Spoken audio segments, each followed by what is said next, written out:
जय हिंद दोस्तों, आप सभी लोगों का हमारे द पढ़ाई करो चैनल में बहुत बहुत स्वागत है। फ्रेंड्स, इसमें हम बिहार के शान प्रवीण सर का एडिटोरिया का हम वन लाइनर देखेंगे। ठीक है, तो चलिए हम स्टार्ट करते हैं पहले राष्ट्रीय घटनाक्रम से। जून 2023 मेघालय में भारत यूरोपीय संघ कनेक्टिविटी सम्मेलन का आयोजन किया गया। इसका उद्देश्य भारत के पूर्वोत्तर राज्यों तथा पड़ोसी देशों के साथ कनेक्टिविटी बढ़ाना है। लखनऊ की एनसीसी कैडेट शालिनी सिंह उत्तराखंड में ड्रिंग घाटी में 15,400 फुट की चोटी पर चढ़ने वाली देश की पहली महिला एनसीसी कैडेट बन गई है। पर्यटन के क्षेत्र में महिलाओं की भागीदारी को बढ़ाने के लिए महाराष्ट्र ने आई नामक लिंग समावेशी पर्यटन नीति की शुरुआत की। इसके अलावा कुछ पर्यटक स्थलों पर महिला बाइक टैक्सी सेवा भी शुरू की जाएगी। ब्रांड फाइनेंस ग्लोबल द्वारा जारी रिपोर्ट के अनुसार टाटा ग्रुप को देश का सबसे वैल्यूएबल ब्रांड का खिताब दिया गया। Centre for science and environment द्वारा स्टेट ऑफ इंडियाज एनवायरनमेंट 2023 में पर्यावरण प्रदर्शन के मामले में तेलंगाना भारत का शीर्ष राज्य है। Cost of living survey report Mercer संस्था द्वारा जारी। भारत की सबसे महंगा शहर मुंबई, दूसरा एवं तीसरा नई दिल्ली दूसरी और तीसरा नंबर पे है बेंगलुरु। वैश्विक स्तर पर मुंबई का स्थान 147। हरियाणा के मुख्यमंत्री मनोहर लाल खट्टर ने राज्य के पद्म पुरस्कार विजेताओं को 10,000 रुपये मासिक पेंशन देने की घोषणा की। ओडिशा सरकार ने केंद्रीय संस्कृति मंत्रालय के सहयोग से भुवनेश्वर में पहला जनजातीय खेल महोत्सव का आयोजन किया।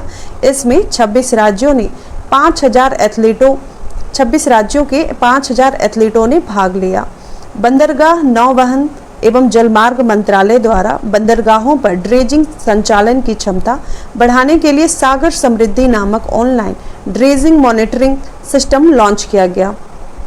केंद्रीय मंत्री जितेंद्र सिंह ने जम्मू कश्मीर के भद्रवाह घाटी में लैवेंडर महोत्सव का उद्घाटन किया। इसका आयोजन 1 वीक 1 लैब कैंपेन के तहत किया गया।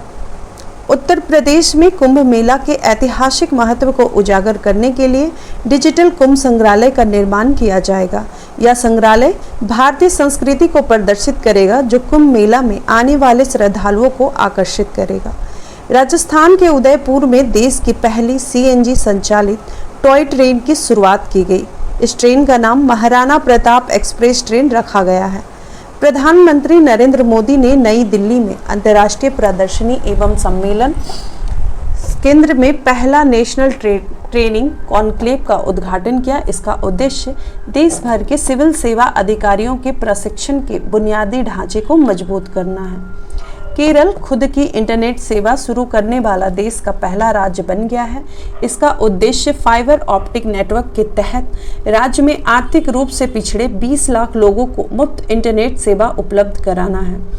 पश्चिम बंगाल सरकार ने कोलकाता में प्रदूषण को कम करने के लिए एयर प्यूरिफायर वाली बसें लॉन्च की है। बस में लगे इस सिस्टम को सुधा वायु नाम दिया गया है। तेलंगाना में अप्सूजा इंफ्राटेक कंपनी द्वारा दुनिया का पहला 3D प्रिंटेड हिंदू मंदिर बनाया जाएगा। उत्तर प्रदेश सरकार ने राज्य के 17 नगर निगम में दीदी कैफे शुरू करने की योजना बनाई है। इस कैफे को स्वयं सहायता समूहों की महिलाओं द्वारा संचालित किया जाएगा।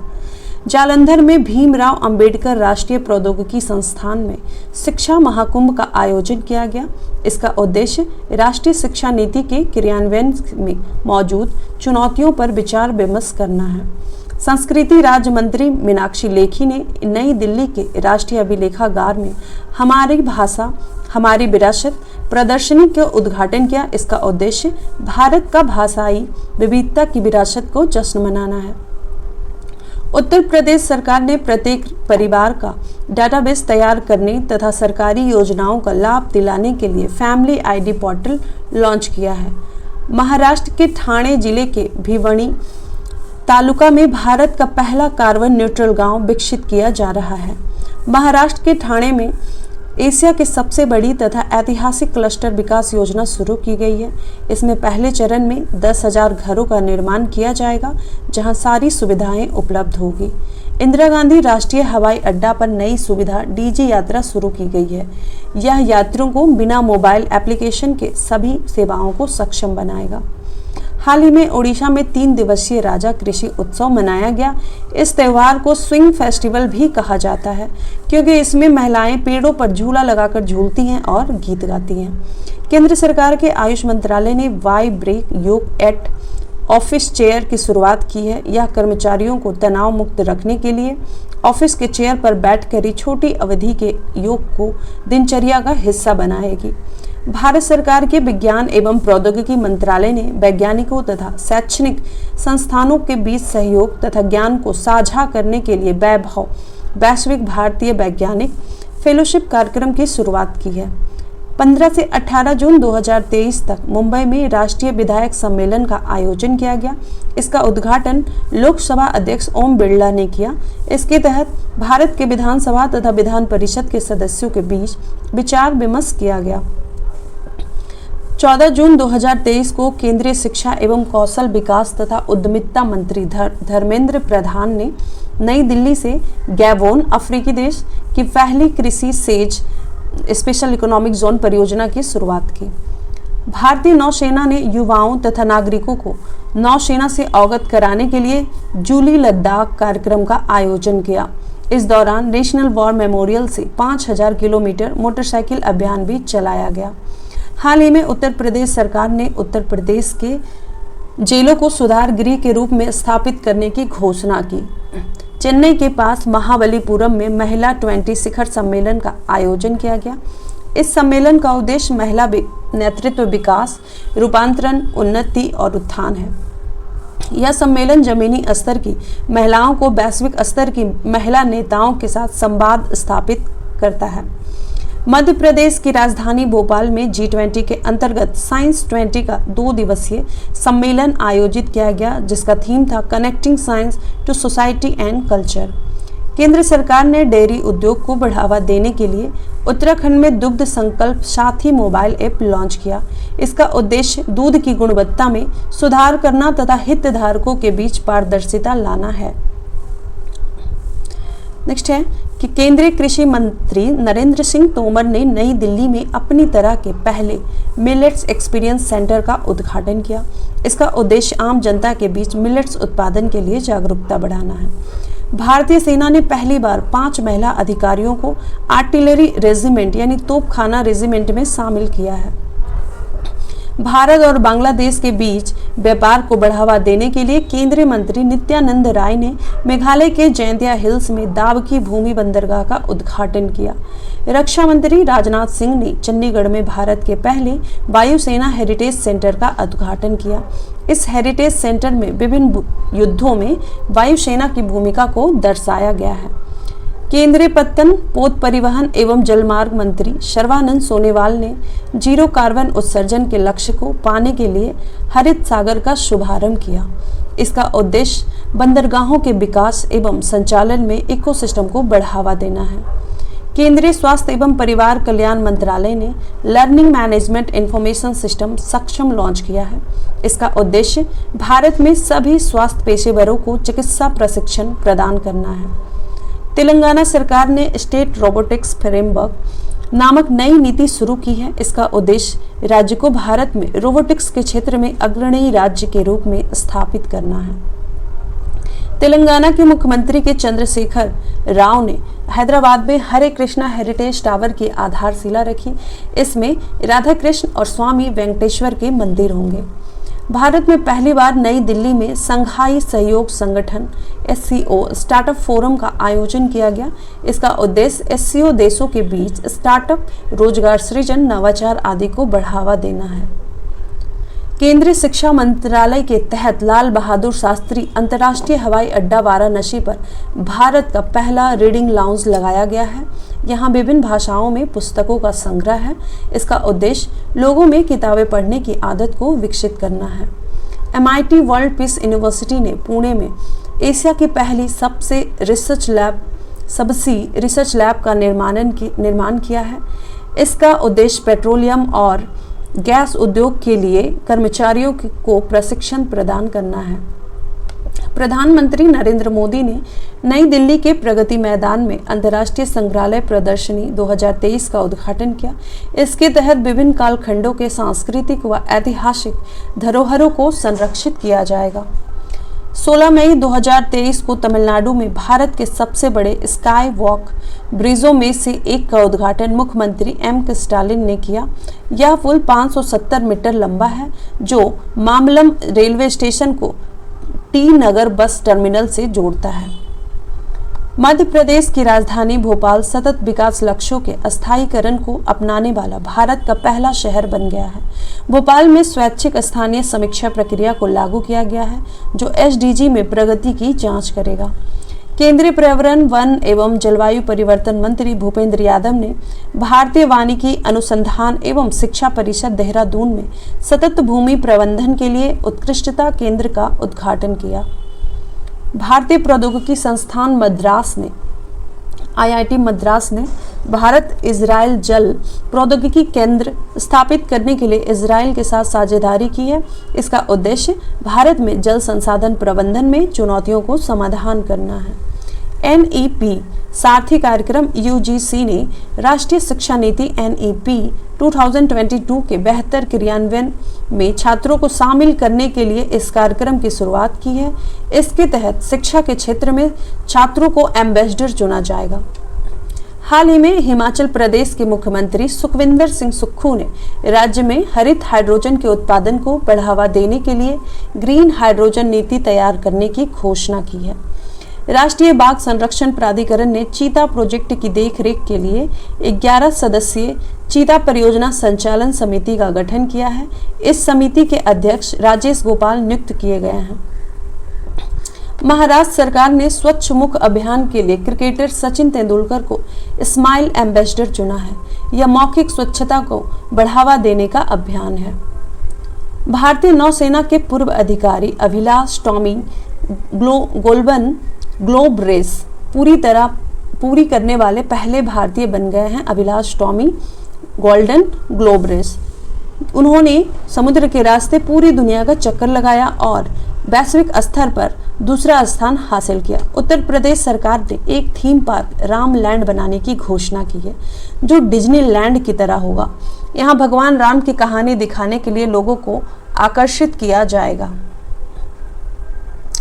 नेक्स्ट है कि Uttar Pradesh school health programme के तहत बच्चों के लिए डिजिटल हेल्थ कार्ड बनाने वाला भारत का पहला राज्य बन गया है। इसके तहत बच्चों के स्वास्थ्य संबंधी रिपोर्ट ऑनलाइन डाउनलोड किया जा सकेगा। उत्तराखंड में स्थित भगवान शिव के तुंगनाथ मंदिर को राष्ट्रीय महत्व का स्मारक घोषित किया जाएगा। यह मंदिर 12,800 फीट की ऊंचाई पर स्थित है। हाल ही में पंजाब चलने के अधिकार को लागू करने वाला भारत का पहला राज्य बन गया है। इसका उद्देश्य पैदल यात्री तथा साइकिल सवारों की मौतों की संख्या कम करना है।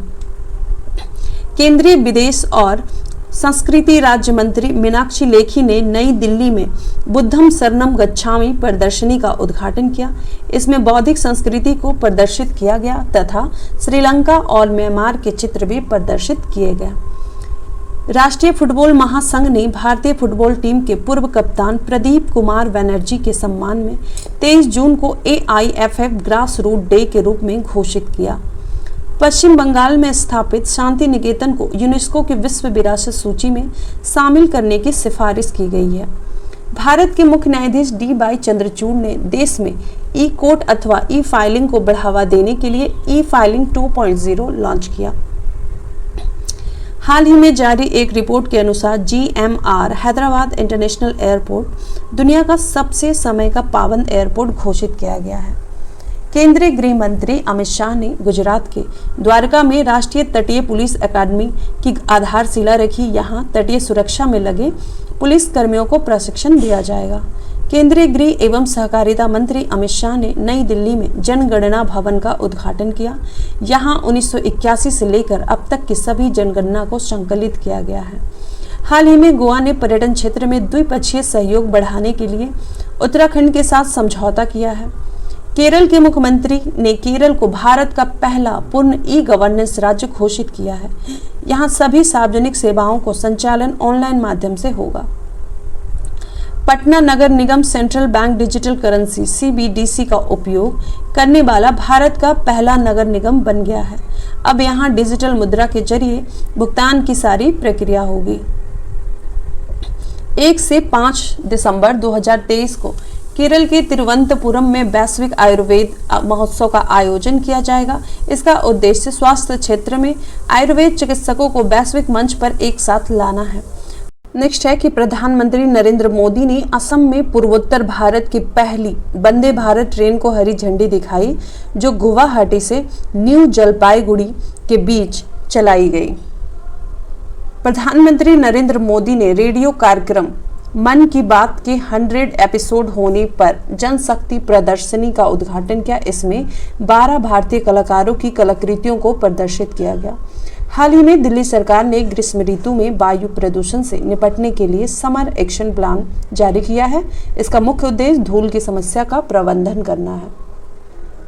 भारत को पेट्रोकेमिकल के क्षेत्र में आत्मनिर्भर बनाने के लिए महाराष्ट्र के रत्नागिरी जिले में दुनिया का सबसे बड़ा रिफाइनरी कॉम्प्लेक्स बनाया जाएगा।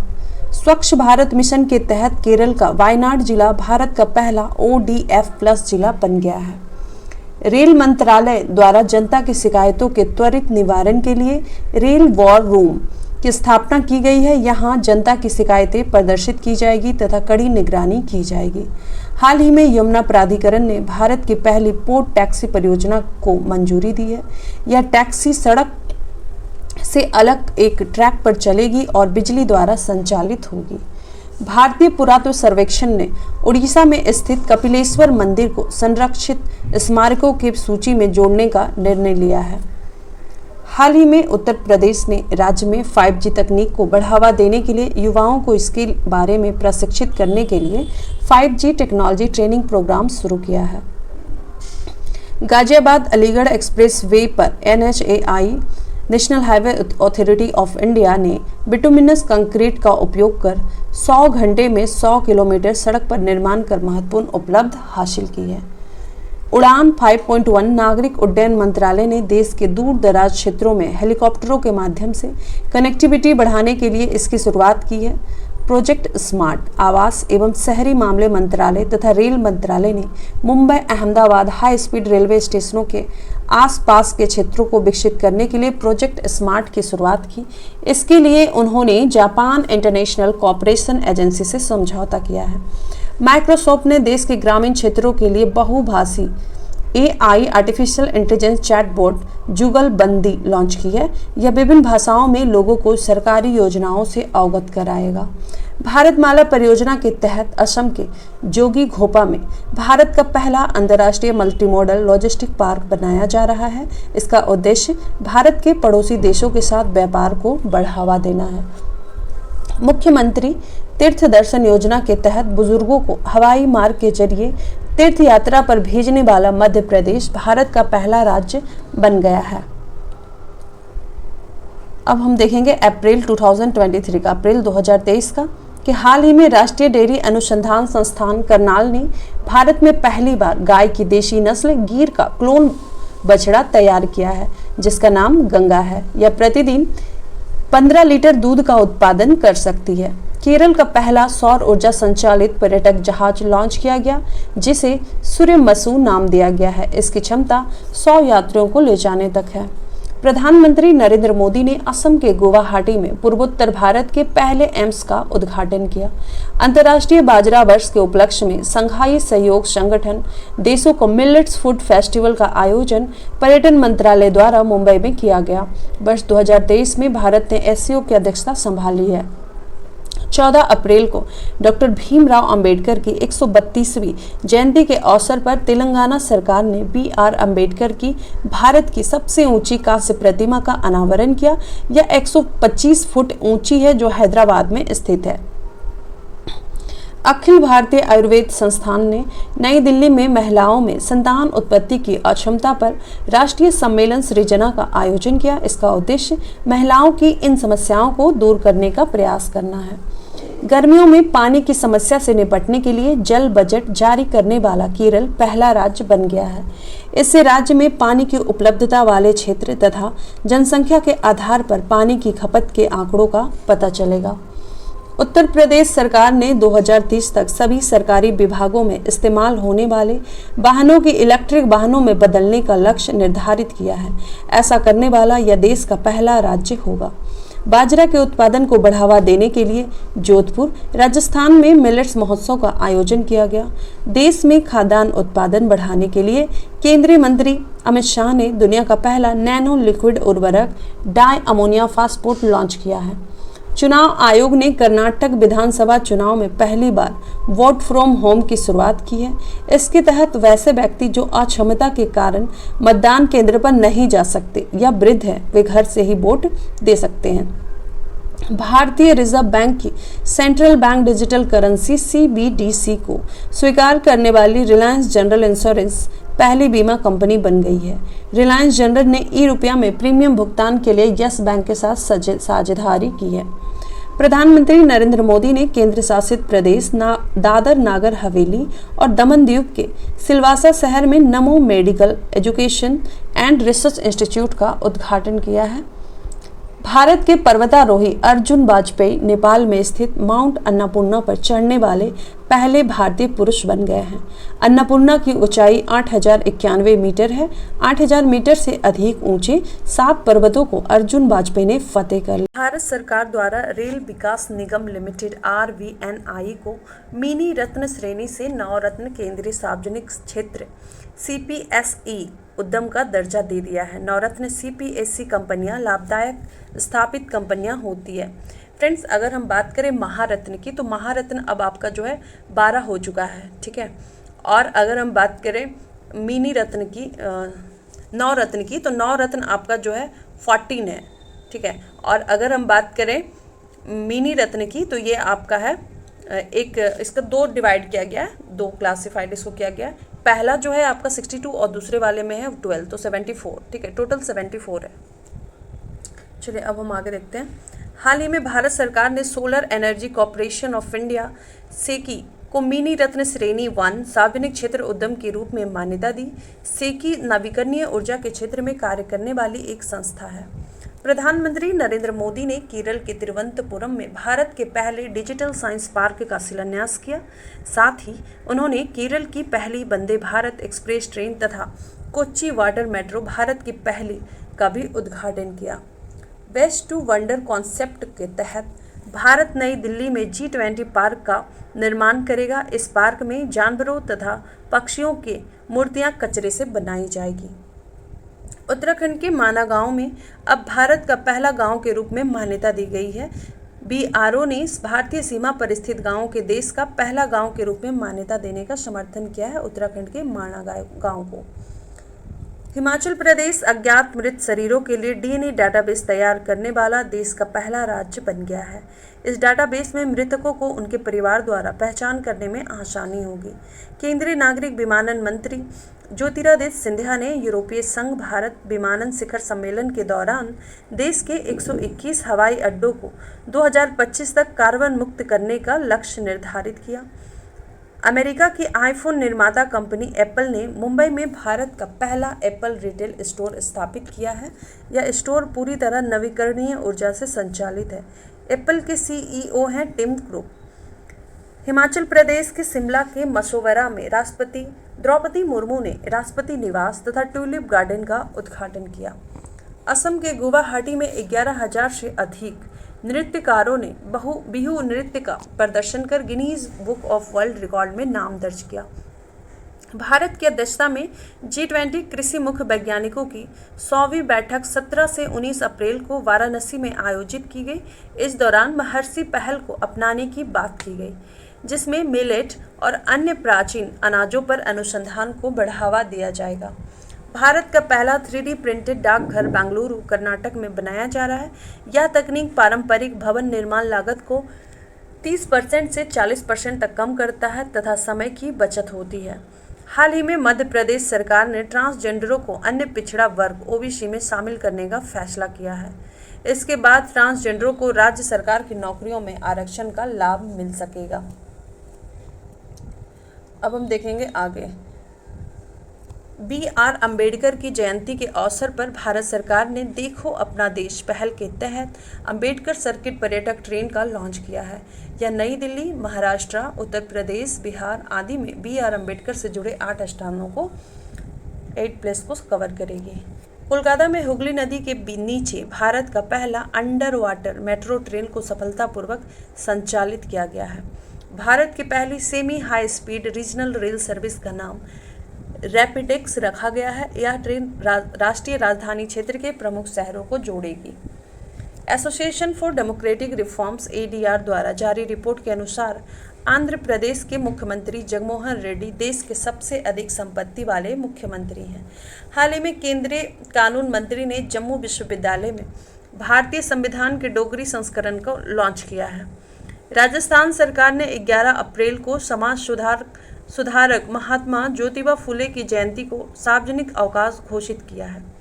कुल रूप पॉलिसी तेलंगाना सरकार द्वारा शुरू 2023 से 28 के लिए उद्देश्य है राज्य में गर्मी के प्रभाव को कम करने के लिए घरों की छतों को ठंडा रखने का प्रयास करना। उत्तर प्रदेश के महाराजगंज में विश्व का पहला एशियाई राजा गिद्ध संरक्षण एवं प्रजनन केंद्र स्थापित किया गया है, जिसका उद्देश्य है गिद्धों की विलुप्त हो रही प्रजाति को संरक्षित करना।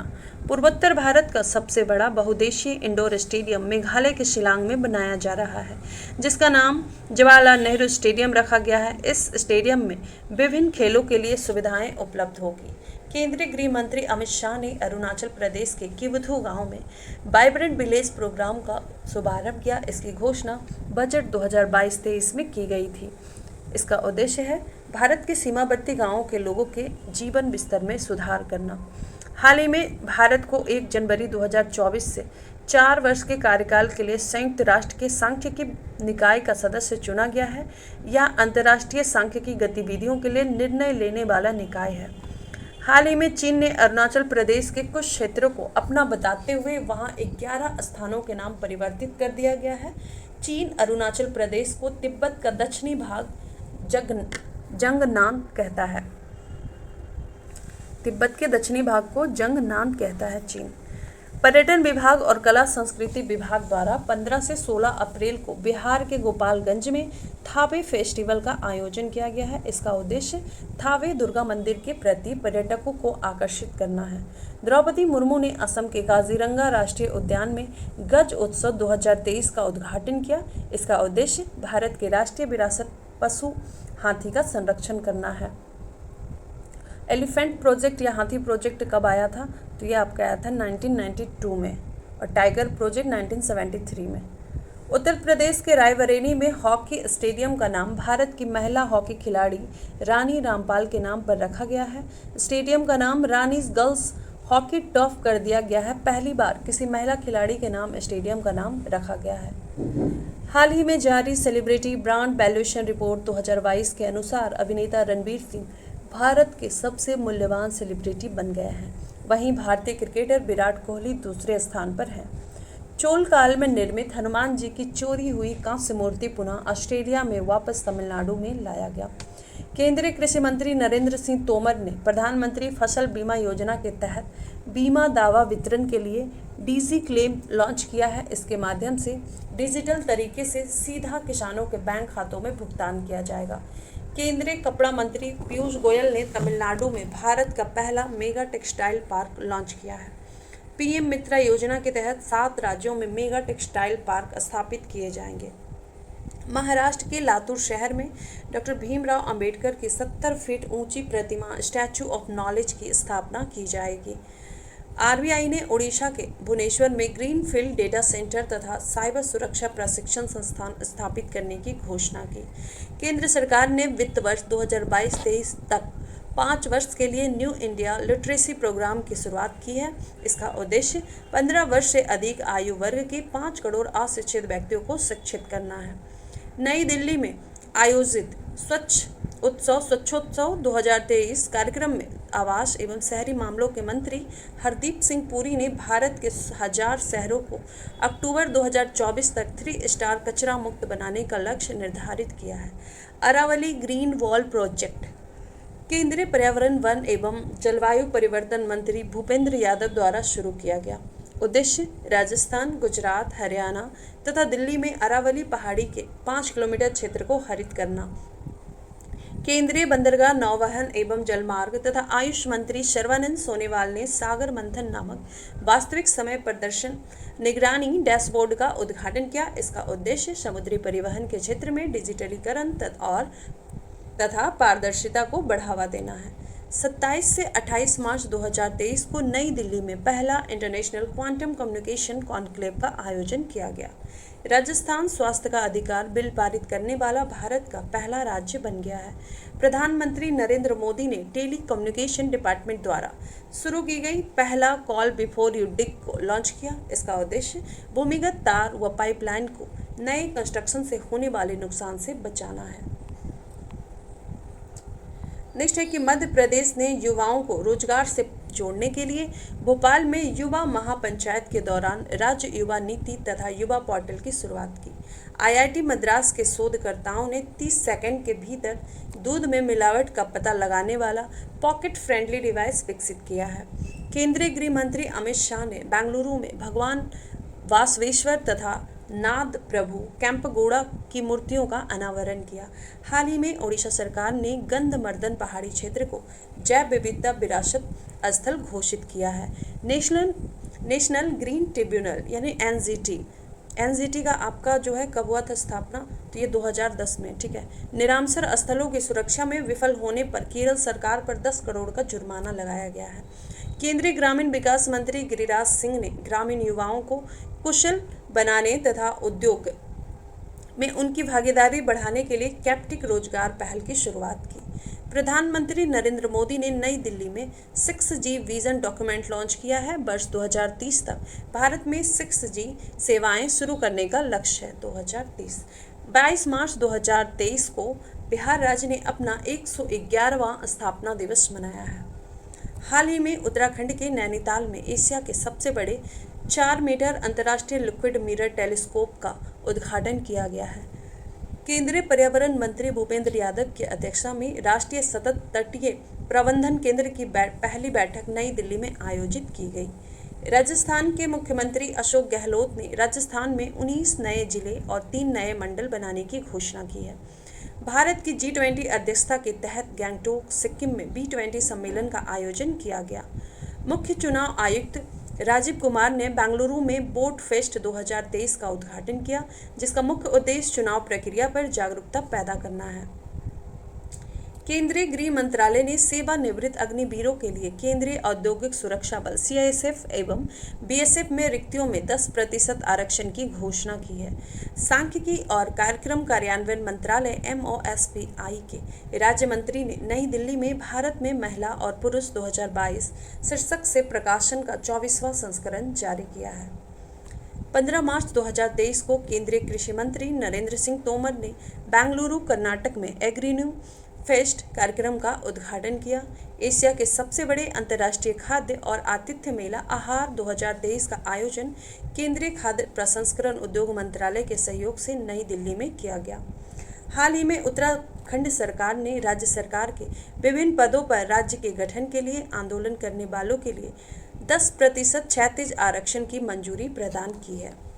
केंद्रीय सड़क और इसके साथ ही उत्तराखंड सरकार ने जो है महिलाओं के लिए 30% क्षैतिज आरक्षण की भी मंजूरी प्रदान की है। केंद्रीय सड़क और परिवहन मंत्री नितिन गडकरी ने बेंगलुरु में पहली मेथनॉल से चलने वाली बसों का अनावरण किया। तमिलनाडु का 18वां वन्यजीव अभयारण्य थानथाई पेरियार वन्यजीव अभयारण्य इरोड जिले में स्थापित किया जाएगा। संस्कृति मंत्रालय द्वारा 60 वर्ष और उससे अधिक आयु के देश के अनुभवी कलाकारों को वित्तीय सहायता प्रदान करने के लिए वयोवृद्ध कलाकारों के लिए वित्तीय सहायता के नाम से एक योजना का संचालन किया जाता है। एशिया की पहली महिला locomotive pilot Surekha Yadav Vande Bharat express चलाने वाली पहली महिला लोको पायलट बनी।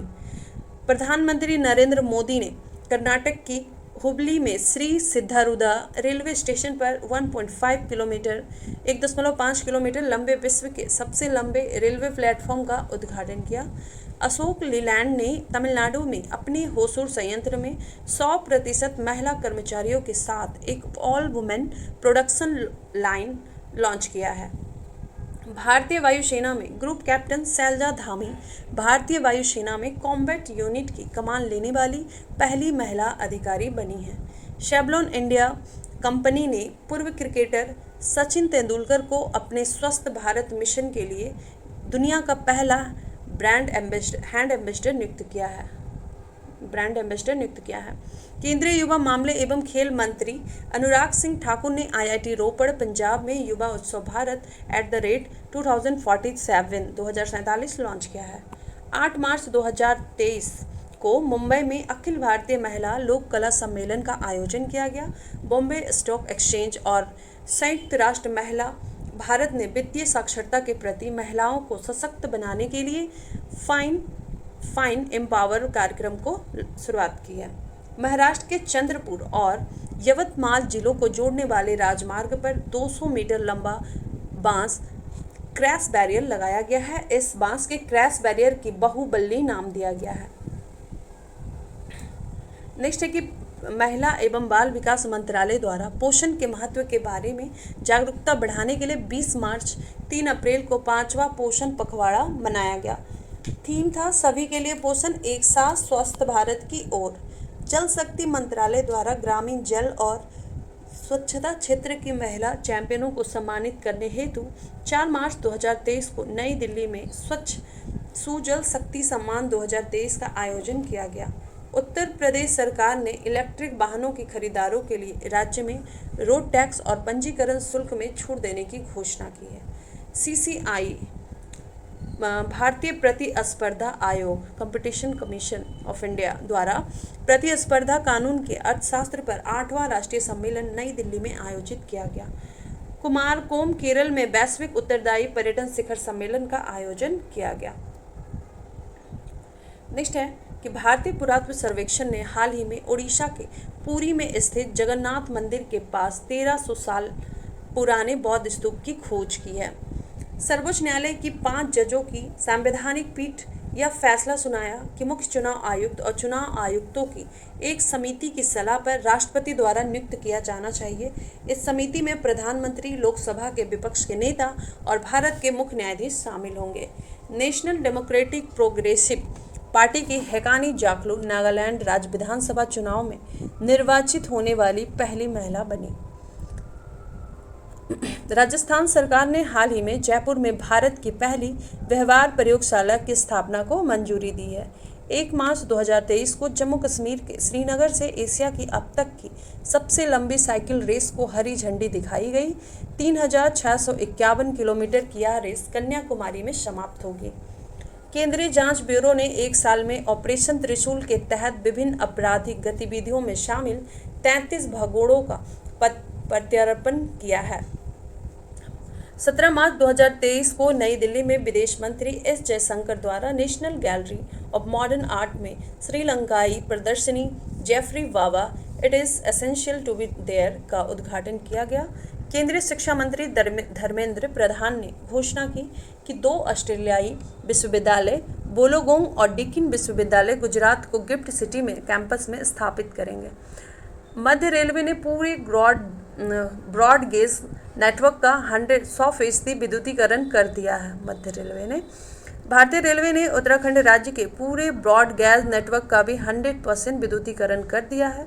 स्वदेश दर्शन 2.0 कार्यक्रम पर्यटन मंत्रालय उद्देश्य क्या है कि भारत में थीम आधारित पर्यटन सर्किट बनाने के लिए इसके तहत 15 राज्यों में 30 शहरों को चुना गया है।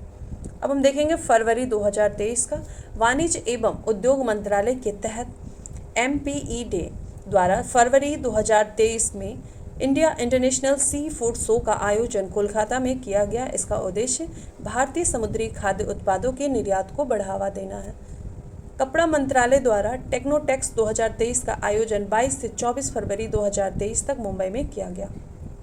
भारत में पहली बार 20 फरवरी 2023 को लद्दाख के पैंगोंग तुशो झील में फ्रोजन लेक मैराथन आयोजित किया गया। इसे आधिकारिक तौर पर Guinness book of world record में सबसे ऊंची फ्रोजन लेक मैराथन के रूप में शामिल किया गया है। याया तोशो झील की लद्दाख की पहली जैव विविधता विरासत स्थल BHS के रूप में प्रस्तावित किया गया है। 26 फरवरी 2023 को भद्रवाह जम्मू कश्मीर में पर्यटन मंत्रालय द्वारा स्ट्रो मैराथन का आयोजन किया गया। 3 दिवसीय एशिया आर्थिक संवाद का 7वां संस्करण पुणे इंटरनेशनल सेंटर के सहयोग से विदेश मंत्रालय द्वारा पुणे महाराष्ट्र में आयोजित किया गया। ऑपरेशन सद्भावना कार्यक्रम के तहत जम्मू से लेह और चंडीगढ़ से नुब्रा तक फंसे यात्रियों को निकालने के लिए वायुसेना द्वारा IL-76 विमान का प्रयोग किया गया। 16 फरवरी 2023 को प्रधानमंत्री नरेंद्र मोदी ने मेजर ध्यानचंद नेशनल स्टेडियम नई दिल्ली में राष्ट्रीय आदि महोत्सव का उद्घाटन किया। भारत की पहली स्वदेशी रूप से विकसित ट्रेन नियंत्रण और पर्यवेक्षण प्रणाली IATS स्वदेशी स्वचालित ट्रेन पर्यवेक्षण की शुरुआत दिल्ली मेट्रो रेल कॉरपोरेशन द्वारा अपनी रेड लाइन पर की गई है। केंद्रीय सड़क परिवहन मंत्री नितिन गडकरी ने महाराष्ट्र के नागपुर में दुनिया के सबसे बड़े एवं महाराष्ट्र के पहले दिव्यांग पार्क की आधारशिला रखी। अखिल भारतीय तकनीकी शिक्षा परिषद AIECTE, पुलिस अनुसंधान और विकास ब्यूरो BPRD और भारतीय साइबर अपराध समन्वय केंद्र द्वारा संयुक्त रूप से एक राष्ट्रीय हैकथॉन कवच 2023 का आयोजन किया गया। इसका उद्देश्य साइबर सुरक्षा और साइबर अपराध की चुनौतियों से निपटने के लिए नवीन विचारों और तकनीकी समाधान की पहचान करना है। भारतीय विशिष्ट पहचान प्राधिकरण UIDAI के लोगों को आधार कार्ड से संबंधित उनके प्रश्नों का उत्तर पाने में मदद करने के लिए एक चैटबॉट आधार मित्र लॉन्च किया गया है। भारत सरकार ने बजट के दौरान बाजरा के लिए एक अंतर्राष्ट्रीय ब्रांड नाम श्री अन्न पेश किया है। भारत की पहली AC double decker electric bus की शुरुआत मुंबई में की गई है। भारत में पहली बार केरल के इरिंजदापल्ली श्री कृष्ण मंदिर में रमन नामक एक यांत्रिक रोबोट हाथी को पेश किया गया है। यह 11 फीट ऊंच और 800 किलोग्राम का है। संचार, इलेक्ट्रॉनिक्स और सूचना प्रौद्योगिकी और रेलवे मंत्री अश्विनी वैष्णव ने अमृत पेक्स 2023 राष्ट्रीय डाक टिकट प्रदर्शनी का उद्घाटन नई दिल्ली में किया। राष्ट्रपति द्रौपदी मुर्मू द्वारा दूसरी भारतीय चावल कांग्रेस 2023 का उद्घाटन कटक में किया गया। उत्तर प्रदेश सरकार ने एक परिवार एक नौकरी प्रस्ताव को लागू करने के लिए एक इकाई के रूप में परिवारों की पहचान करने के लिए परिवार एक पहचान के निर्माण के लिए पोर्टल लॉन्च किया। खान मंत्रालय के अनुसार भारत में पहली बार जम्मू और कश्मीर में 5.9 मिलियन टन लिथियम भंडार की खोज की गई है। जम्मू कश्मीर के गुलमर्ग में भारत का पहला ग्लास इग्लू रेस्टोरेंट खोला गया। भारत सरकार ने 22,500 करोड़ रुपए के बजटीय परिव्यय के साथ वर्ष 2026 तक नमामि गंगे मिशन 2 को मंजूरी प्रदान की है। एशिया का पहला फ्लोटिंग फेस्टिवल मध्य प्रदेश के मंदसौर में आयोजित किया गया। आर्द्र भूमि के संरक्षण के लिए केंद्रीय पर्यावरण, वन और जलवायु परिवर्तन मंत्री भूपेंद्र यादव द्वारा आर्द्र भूमि बचाओ अभियान का शुभारंभ किया गया। उपराष्ट्रपति जगदीप धनखड़ ने फरीदाबाद हरियाणा के 36वें सूरजकुंड अंतर्राष्ट्रीय शिल्प मेले का उद्घाटन किया। इस वर्ष SCO भागीदार राष्ट्र के रूप में शामिल है और इस वर्ष का थीम राज्य उत्तर पूर्वी क्षेत्र है। इंदौर ग्रीन बॉन्ड लॉन्च करने वाला देश का पहला नागरिक निकाय बन गया है। रिलायंस इंडस्ट्री लिमिटेड RIL और अशोक लेलैंड ने भारी शुल्क वाले ट्रकों के लिए भारत के पहले हाइड्रोजन आंतरिक दहन ऊर्जा H2IS प्रौद्योगिकी समाधान का अनावरण किया। भारतीय रेलवे ने व्हाट्सएप चैटबॉट के माध्यम से फूड डिलीवरी सुविधा जूप शुरू की है। इसके तहत ट्रेन में यात्रा करने वाले यात्री अब अपने PNR नंबर का उपयोग करके यात्रा करते समय व्हाट्सएप के माध्यम से ऑनलाइन खाना ऑर्डर कर सकते हैं। भारत नॉर्वे एकीकृत महासागर पहल के तहत समझौते के एक भाग के रूप में भारत का पहला समुद्री स्थानिक योजना ढांचा पुडुचेरी में लॉन्च किया गया। पूर्वोत्तर भारत के पहले कंप्रेस्ड बायोगैस संयंत्र परियोजना का शिलान्यास असम के कामरूप जिले में किया गया। महाराष्ट्र के औरंगाबाद शहर का नाम बदलकर छत्रपति संभाजी नगर एवं उस्मानाबाद शहर का नाम धारा से परिवर्तित करने की मंजूरी गृह मंत्रालय द्वारा दी गई। लद्दाख में सभी मौसम में कनेक्टिविटी प्रदान करने के लिए सरकार द्वारा 4.1 किलोमीटर लंबे सिंकुला सुरंग के निर्माण को मंजूरी प्रदान की गई। कर्नाटक सरकार ने राज्य में तटीय पर्यटन को बढ़ावा देने के लिए देश की पहली मरीना या नाव वेशिंग के निर्माण करने की योजना बनाई है। केरल में लिंग समावेशी पर्यटन स्थलों को बढ़ावा देने के लिए केरल पर्यटन और संयुक्त राष्ट्र महिला भारत के बीच एक समझौता ज्ञापन पर हस्ताक्षर हुआ है। भारत सरकार ने पीएम कुसुम योजना को मार्च 2026 तक बढ़ाने का फैसला किया है। इसका उद्देश्य 2030 तक गैर जीवाश्म ईंधन स्रोतों से बिजली को स्थापित क्षमता का हिस्सा 40% तक बढ़ाना है। 25 फरवरी 2023 को प्रधानमंत्री ने दिल्ली के तालकटोरा स्टेडियम में वरिशु कन्नड़ दिमावा सांस्कृतिक उत्सव का उद्घाटन किया। मुंबई में चर्च गेट रेलवे स्टेशन का नाम पहले भारतीय आरबीआई गवर्नर सीडी देशमुख के नाम पर रखा जाएगा। संयुक्त अरब अमीरात के दुबई में आयोजित गल्फूड 2023 के 28वें संस्करण में केंद्रीय खाद्य प्रसंस्करण उद्योग मंत्री पशुपति कुमार पारस ने इंडिया पवेलियन गल्फूड 2023 का उद्घाटन किया। भारतीय राष्ट्रीय मातृभाषा दिवस के अवसर पर केरल उच्च न्यायालय के क्षेत्रीय भाषा में निर्णय प्रकाशित किए तथा ऐसा करने वाला वह देश का पहला उच्च न्यायालय बन गया है। केरल सरकार ने सीवेज को साफ करने के लिए रोबोटिक स्कैवेंजर बैंडिकूट लॉन्च किया है। केरल मैनहोल को साफ करने के लिए रोबोटिक तकनीक का उपयोग करने वाला देश का पहला राज्य बन गया है। भारत दलहन और अनाज संघ द्वारा द पल्स कॉन्क्लेव 2023 टीपीसी 2023 का आयोजन मुंबई में किया गया। कर्नाटक के मुख्यमंत्री द्वारा बेंगलुरु में 108 नम्मा क्लिनिक का उद्घाटन किया गया, यानी हमारा क्लिनिक। नीति आयोग ने हाल ही में transforming industrial training institute TITI शीर्षक से एक रिपोर्ट लॉन्च की है, जिसके तहत ITI में प्रवेश लेने के लिए राष्ट्रीय केंद्रीकृत परीक्षा आयोजित करने का सुझाव दिया गया है। केंद्रीय स्वास्थ्य मंत्रालय ने फाइलेरिया रोग से निपटने के लिए एक राष्ट्रव्यापी अभियान मास ड्रग एडमिनिस्ट्रेशन शुरू किया है। नरेंद्र मोदी ने दयानंद सरस्वती की 200 जयंती के उपलक्ष्य में नई दिल्ली से साल भर चलने वाले समारोह का शुभारंभ किया। भारत ने G20 अध्यक्षता के दौरान बाजरा की खपत और उत्पादन को प्रोत्साहित करने के लिए मीरा वैश्विक पहल शुरू करने की योजना बनाई है। मध्य प्रदेश ने राज्य में शराब की खपत को हतोत्साहित करने के लिए नई आबकारी नीति को मंजूरी दी है। इसके तहत शराब की दुकानों से जुड़े आहत और दुकान बार बंद रहेंगे।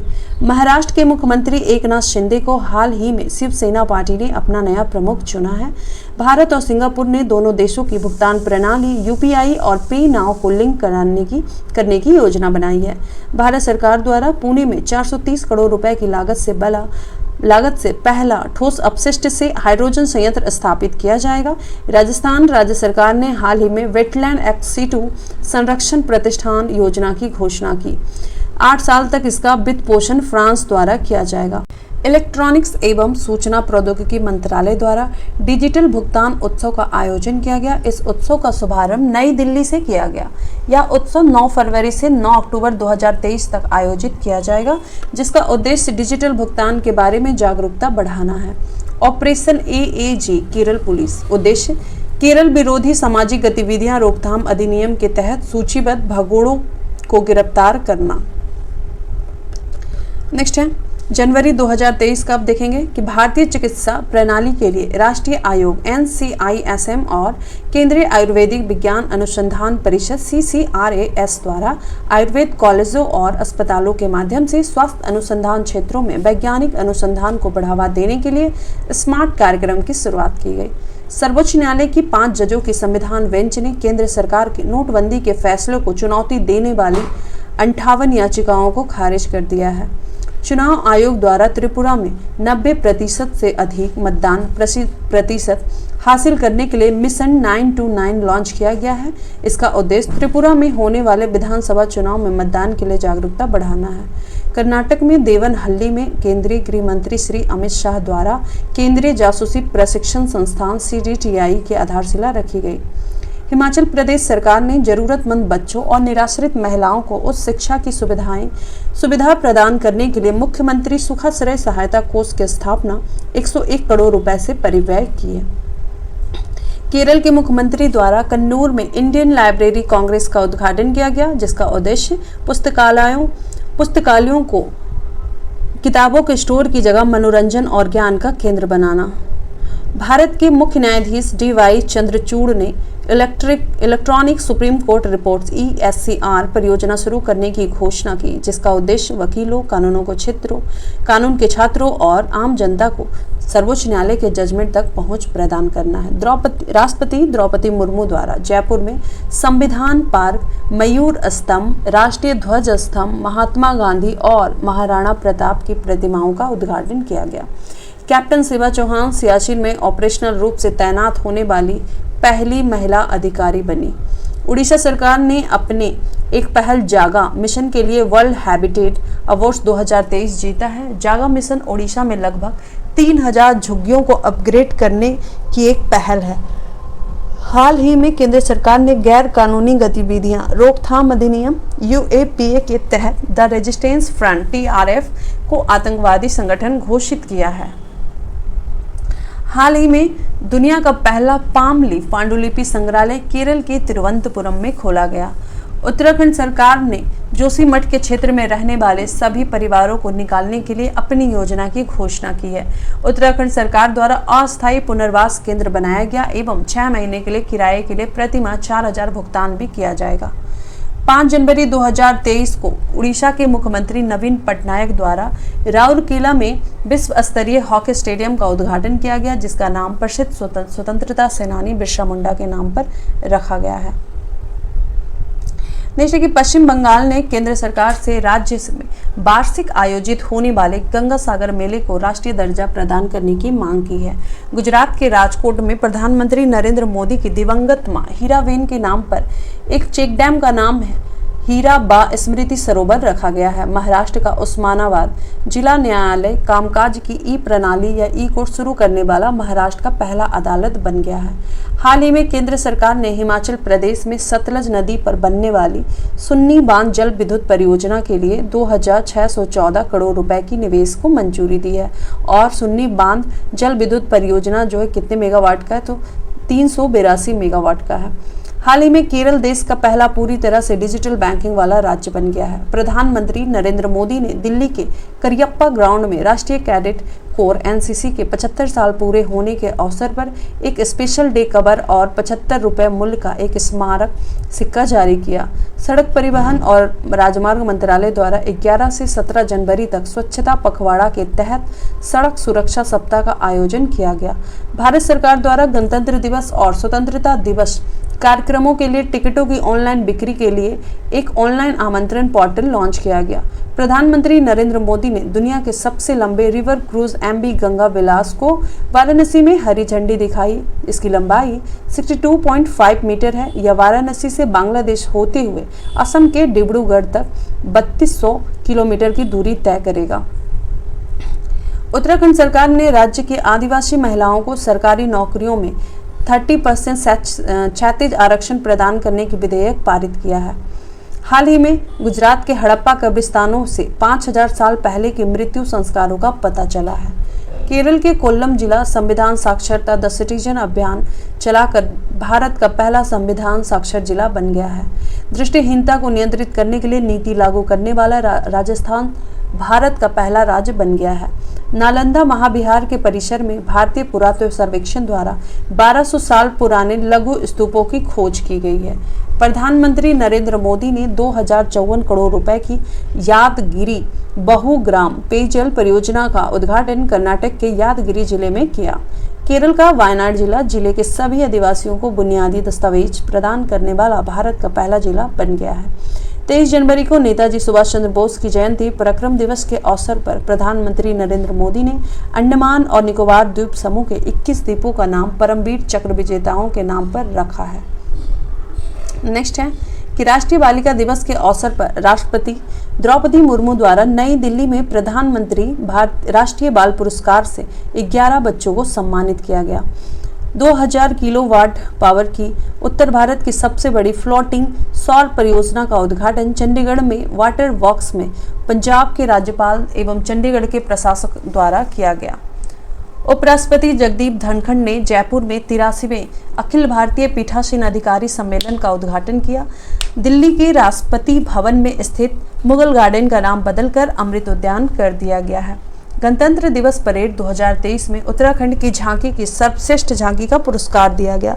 कर्तव्य पथ पर आयोजित होने वाले गणतंत्र दिवस परेड में कुल 23 झांकियां प्रदर्शित की गई और नारकोटिक्स कंट्रोल ब्यूरो एनसीबी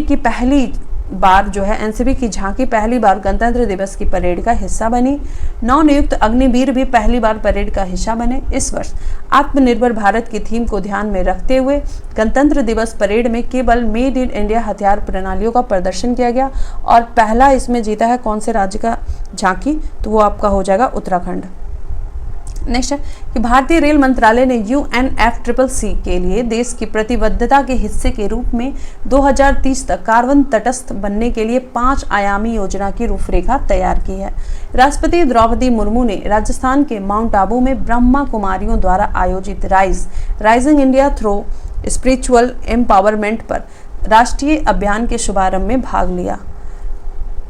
रक्षा मंत्री राजनाथ सिंह ने सीमा सड़क संगठन द्वारा अरुणाचल प्रदेश में निर्मित सियोम नदी पर का उद्घाटन किया।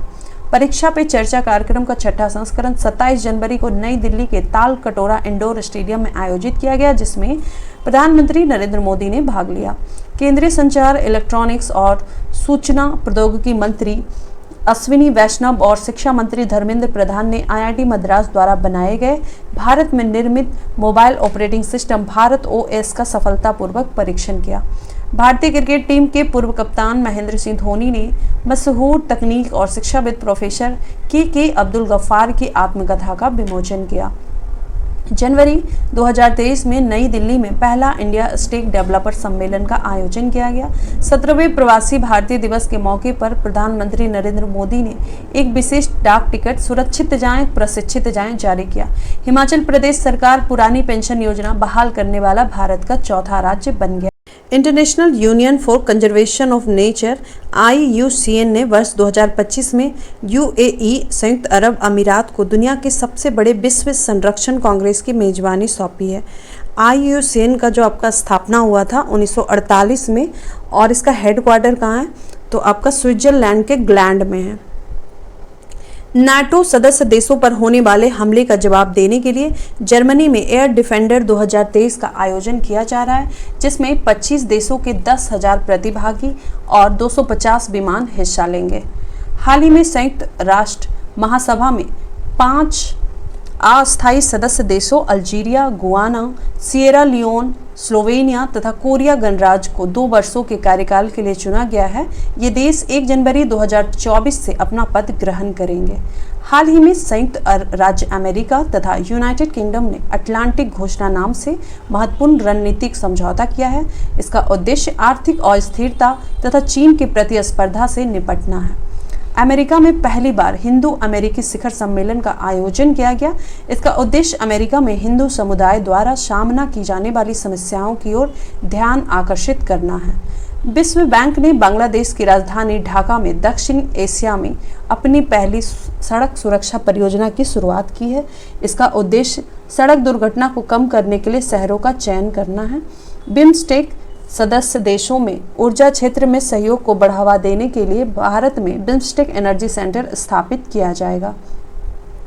Swiss air quality technology company IQ air द्वारा जारी दुनिया की 10 सबसे प्रदूषित शहरों की सूची में पाकिस्तान का शहर लाहौर टॉप पर है। वहीं टॉप 10 प्रदूषित शहरों में 6 भारतीय शहर हैं, जिसमें भिवानी राजस्थान तीसरे स्थान पर और दिल्ली आपका NCT चौथे स्थान पर है। नामीबिया में पहले भारत नामीबिया संयुक्त आयोग की बैठक आयोजित की गई, जिसकी सह-अध्यक्षता विदेश मंत्री S जयशंकर ने की।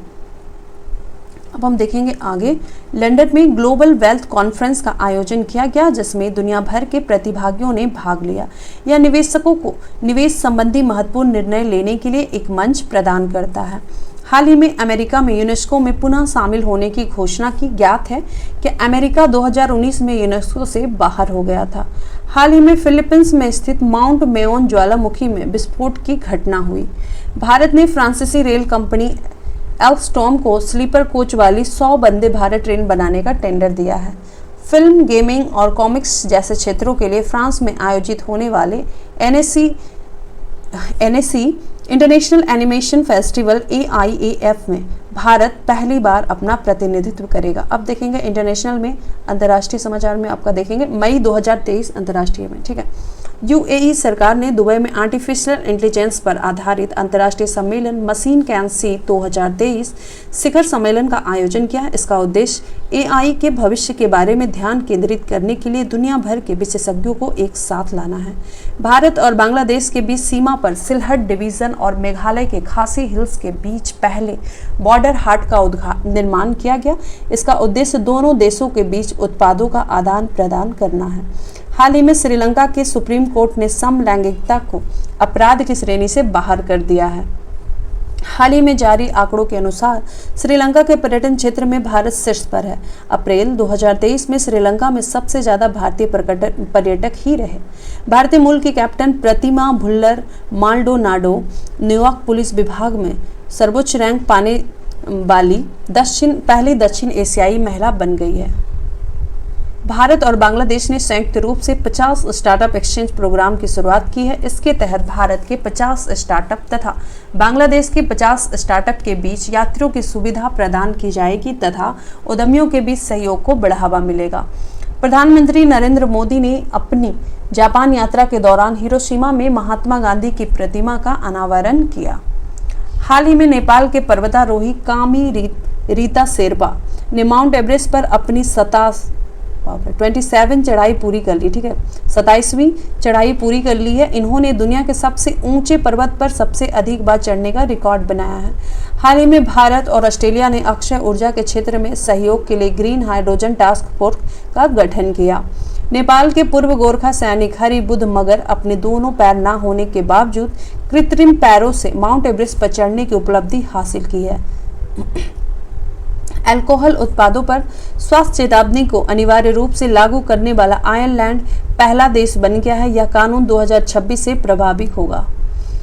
भारत ने 42,000 भारतीयों को इजराइल में काम करने की अनुमति देने के लिए इजराइल के साथ समझौता किया है। मेड इन इंडिया रत्न और आभूषण को बढ़ावा देने के लिए रत्न और आभूषण निर्यात संवर्धन परिषद ने दुबई में भारत आभूषण प्रदर्शनी 2023 का आयोजन किया। हाल ही में नेपाल की सरकार ने वर्ष 2025 को पर्यटन के लिए विशेष वर्ष के रूप में घोषित किया।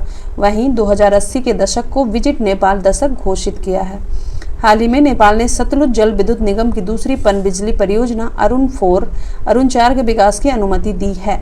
हाल ही में यूरोपीय संघ ने ग्रीन हाउस गैस उत्सर्जन को कम करने के लिए फिट फॉर 55 पैकेज की शुरुआत की है। इसका उद्देश्य है कि 2030 तक ग्रीन हाउस गैस उत्सर्जन को 55% तक कम करना है। फ्रांस इंडिया फाउंडेशन द्वारा नई दिल्ली एवं बेंगलुरु में यंग लीडर्स प्रोग्राम का आयोजन किया गया। इसका उद्देश्य विभिन्न क्षेत्रों से होनहार युवा नेताओं की पहचान करना तथा उनके कौशल को विकास करना है। हाल ही में रक्षा मंत्री राजनाथ सिंह ने मालदीव की यात्रा की तथा वहां उन्होंने तट रक्षक बंदरगाह एकता हर्बर की आधारशिला रखी।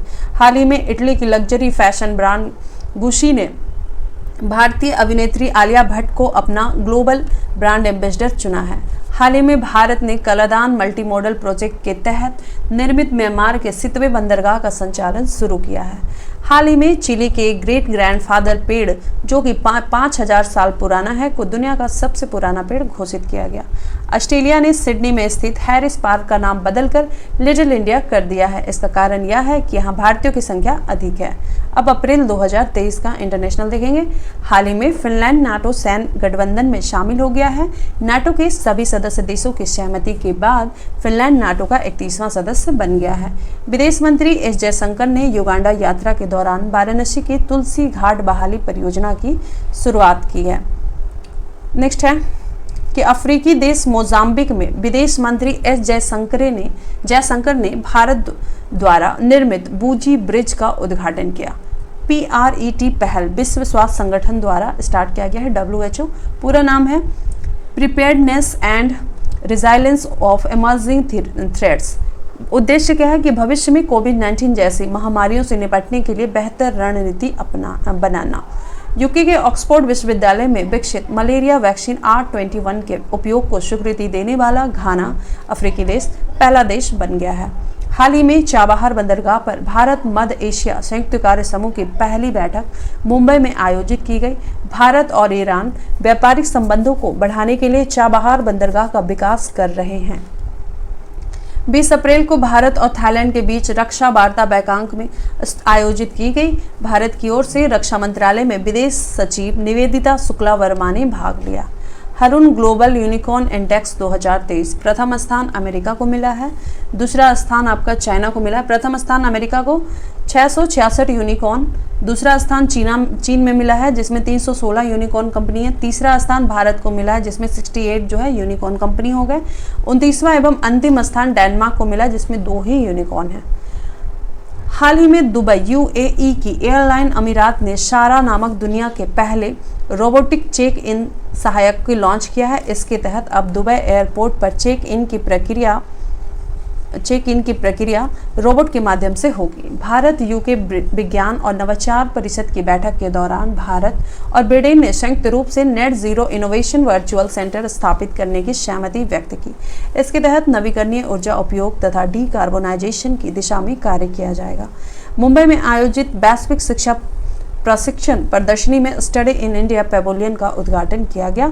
यह प्रदर्शनी वाणिज्य और उद्योग मंत्रालय विभाग तथा भारत सरकार के सहयोग से सेवा निर्यात संवर्धन परिषद द्वारा आयोजित की गई। हाल ही में जारी freedom in the world index 2023 के अनुसार तिब्बत दुनिया का सबसे कम स्वतंत्र देश है। World wealthiest cities report 2023 London की संस्था हेनले एंड पार्टनर्स द्वारा जारी। दुनिया का सबसे अमीर शहर न्यूयॉर्क सिटी, दूसरा टोक्यो और भारतीय शहर मुंबई को 21वां स्थान मिला है।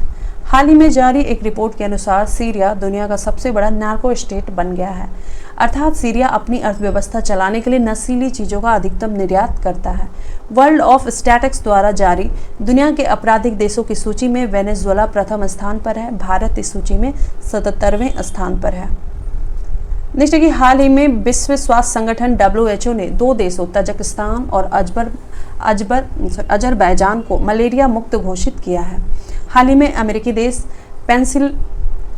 पेंसिल्वेनिया ने भारतीय त्यौहार दिवाली को आधिकारिक राजकीय अवकाश के रूप में मान्यता दी है। एयरपोर्ट काउंसिल इंटरनेशनल द्वारा जारी 2022 के दुनिया के सबसे व्यस्तम हवाई अड्डों की सूची में अमेरिका का अटलांटा एयरपोर्ट शीर्ष पर रहा। वहीं भारत का IGI एयरपोर्ट दिल्ली को 9वां स्थान आपको प्राप्त हुआ। Indira Gandhi international airport. France के राष्ट्रपति इमैनुअल मैक्रों ने फ्रांस में होने वाले बास्टिल डे परेड के लिए भारतीय प्रधानमंत्री नरेंद्र मोदी को आमंत्रित किया। हाल ही में बहरीन ने देश में रोजगार सृजन और निवेश को आकर्षित करने के लिए गोल्डन लाइसेंस जारी किया। यह लाइसेंस विभिन्न व्यवसायों को सेवाएं तथा लाभ प्रदान करेगा। भारत और नेपाल के बीच साझा मिथिला संस्कृति को बढ़ावा देने के लिए नेपाल के मध्य प्रदेश के धनुषा जिले में जनकपुर धाम सांस्कृतिक महोत्सव का आयोजन किया गया।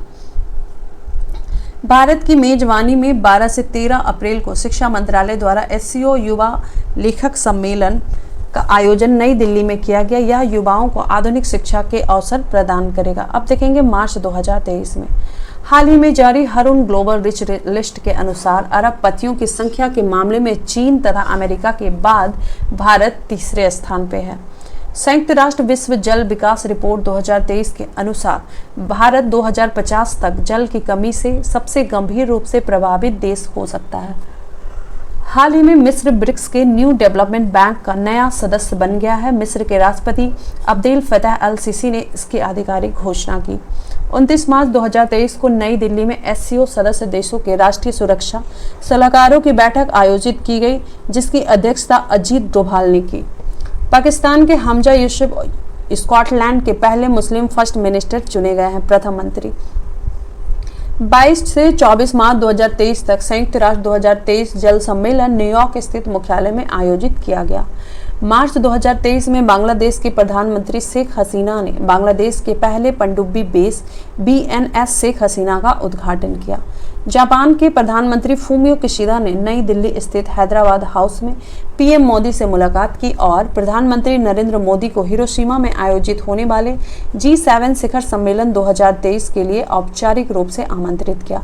प्रधानमंत्री नरेंद्र मोदी और ऑस्ट्रेलिया के प्रधानमंत्री एंथनी एल्बनीज ने नई दिल्ली में द्विपक्षीय वार्ता की। दोनों देशों ने व्यापक रणनीतिक साझेदारी को और प्रगाढ़ करने की प्रतिबद्धता व्यक्त की। अंतर्राष्ट्रीय अपराध न्यायालय ICC ने यूक्रेन में किए गए युद्ध अपराधों के लिए जिम्मेदार होने का आरोप लगाते हुए रूसी राष्ट्रपति व्लादिमीर पुतिन के खिलाफ गिरफ्तारी वारंट जारी किया है। नेक्स्ट है कि भारत बांग्लादेश मैत्री पाइपलाइन का उद्घाटन प्रधानमंत्री नरेंद्र मोदी और बांग्लादेश की PM शेख हसीना ने वीडियो कॉन्फ्रेंसिंग के जरिए किया। यह पाइपलाइन कुल 131.5 किलोमीटर लंबी है। इस पाइपलाइन का इस्तेमाल भारत से बांग्लादेश को डीजल आपूर्ति के लिए किया जाएगा।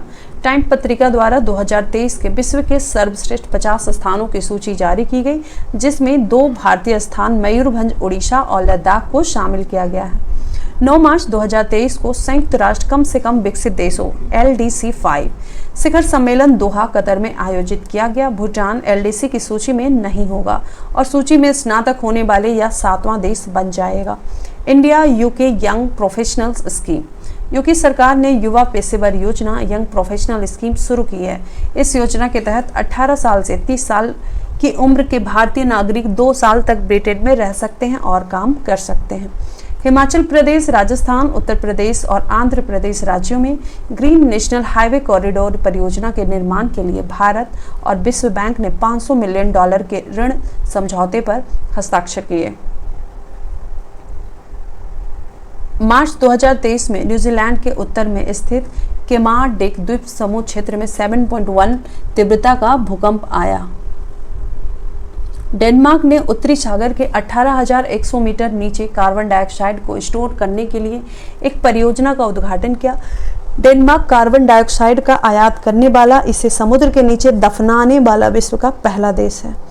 भारत के नेतृत्व में नई दिल्ली के विज्ञान भवन में साझा बौद्ध विरासत पर संघाई सहयोग संगठन का 2 दिवसीय अंतर्राष्ट्रीय सम्मेलन का आयोजन किया गया। हाल ही में इंडोनेशिया के माउंट मेरापी ज्वालामुखी में विस्फोट की घटना हुई है।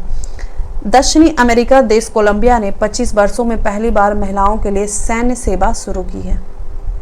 संयुक्त राष्ट्र के सदस्यों ने राष्ट्रीय अधिकार क्षेत्र से परे क्षेत्रों की समुद्री जैव विविधता के संरक्षण और सतत उपयोग को सुनिश्चित करने के लिए उच्च समुद्र संधि पर सहमति व्यक्त की। उच्च समुद्र संधि 2030 तक दुनिया के 30% अंतर्राष्ट्रीय जल को संरक्षित क्षेत्रों में रखती है। इस संधि का उद्देश्य गहरे समुद्र में खनन जैसे संभावित प्रभावों से रक्षा करना है। चुनावी लोकतंत्र सूचकांक 2023, इसमें पहला स्थान डेनमार्क, भारत का स्थान है 108, लोकतंत्र में 108। बेलारूस में मानवाधिकारों के एक प्रमुख रक्षक और 2022 के नोबेल शांति पुरस्कार विजेता LS बाल्यास्की की बेलारूस में 10 साल की जेल की सजा सुनाई गई। उन्हें सरकार के खिलाफ रैलियों के लिए धन जुटाने का दोषी पाया गया। हाल ही में IPCC ने जलवायु परिवर्तन 2023 संश्लेषण रिपोर्ट जारी की। इस रिपोर्ट के अनुसार मानवीय गतिविधियां ग्लोबल वार्मिंग का मुख्य कारण है। भारत और लग्जमबर्ग ने 75 साल की दोस्ती का जश्न मनाने के लिए एक संयुक्त स्मारक डाक टिकट लॉन्च किया है।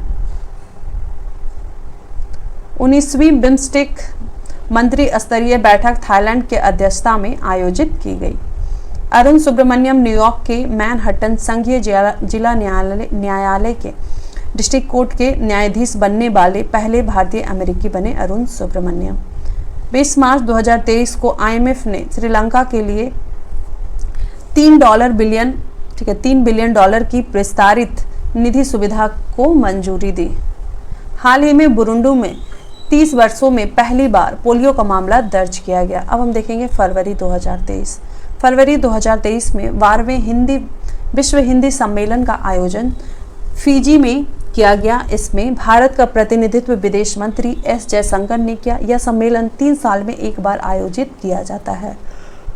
संयुक्त राष्ट्र में भारत के स्थायी प्रतिनिधि रुचिरा कंबोज को संयुक्त राष्ट्र के सामाजिक विकास आयोग के 62वें सत्र का अध्यक्ष चुना गया है। भारत के विदेश मंत्री S जयशंकर ने फिजी की राजधानी शुबा में इंडिया हाउस में सरदार वल्लभ भाई पटेल की प्रतिमा का अनावरण किया। भारतीय मूल की रिपब्लिकन नेता निकी हेली ने औपचारिक रूप से अपनी 2024 की अमेरिका के राष्ट्रपति पद की दौड़ की शुरुआत की। G20 स्टे सेफ ऑनलाइन अभियान के लिए मेटा ने इलेक्ट्रॉनिक्स और सूचना प्रौद्योगिकी मंत्रालय के साथ साझेदारी की। दक्षिण अफ्रीका में ऊर्जा संकट की स्थिति पर दक्षिण अफ्रीका के राष्ट्रपति सिरिल रामाफोसा ने आपदा की स्थिति की घोषणा की।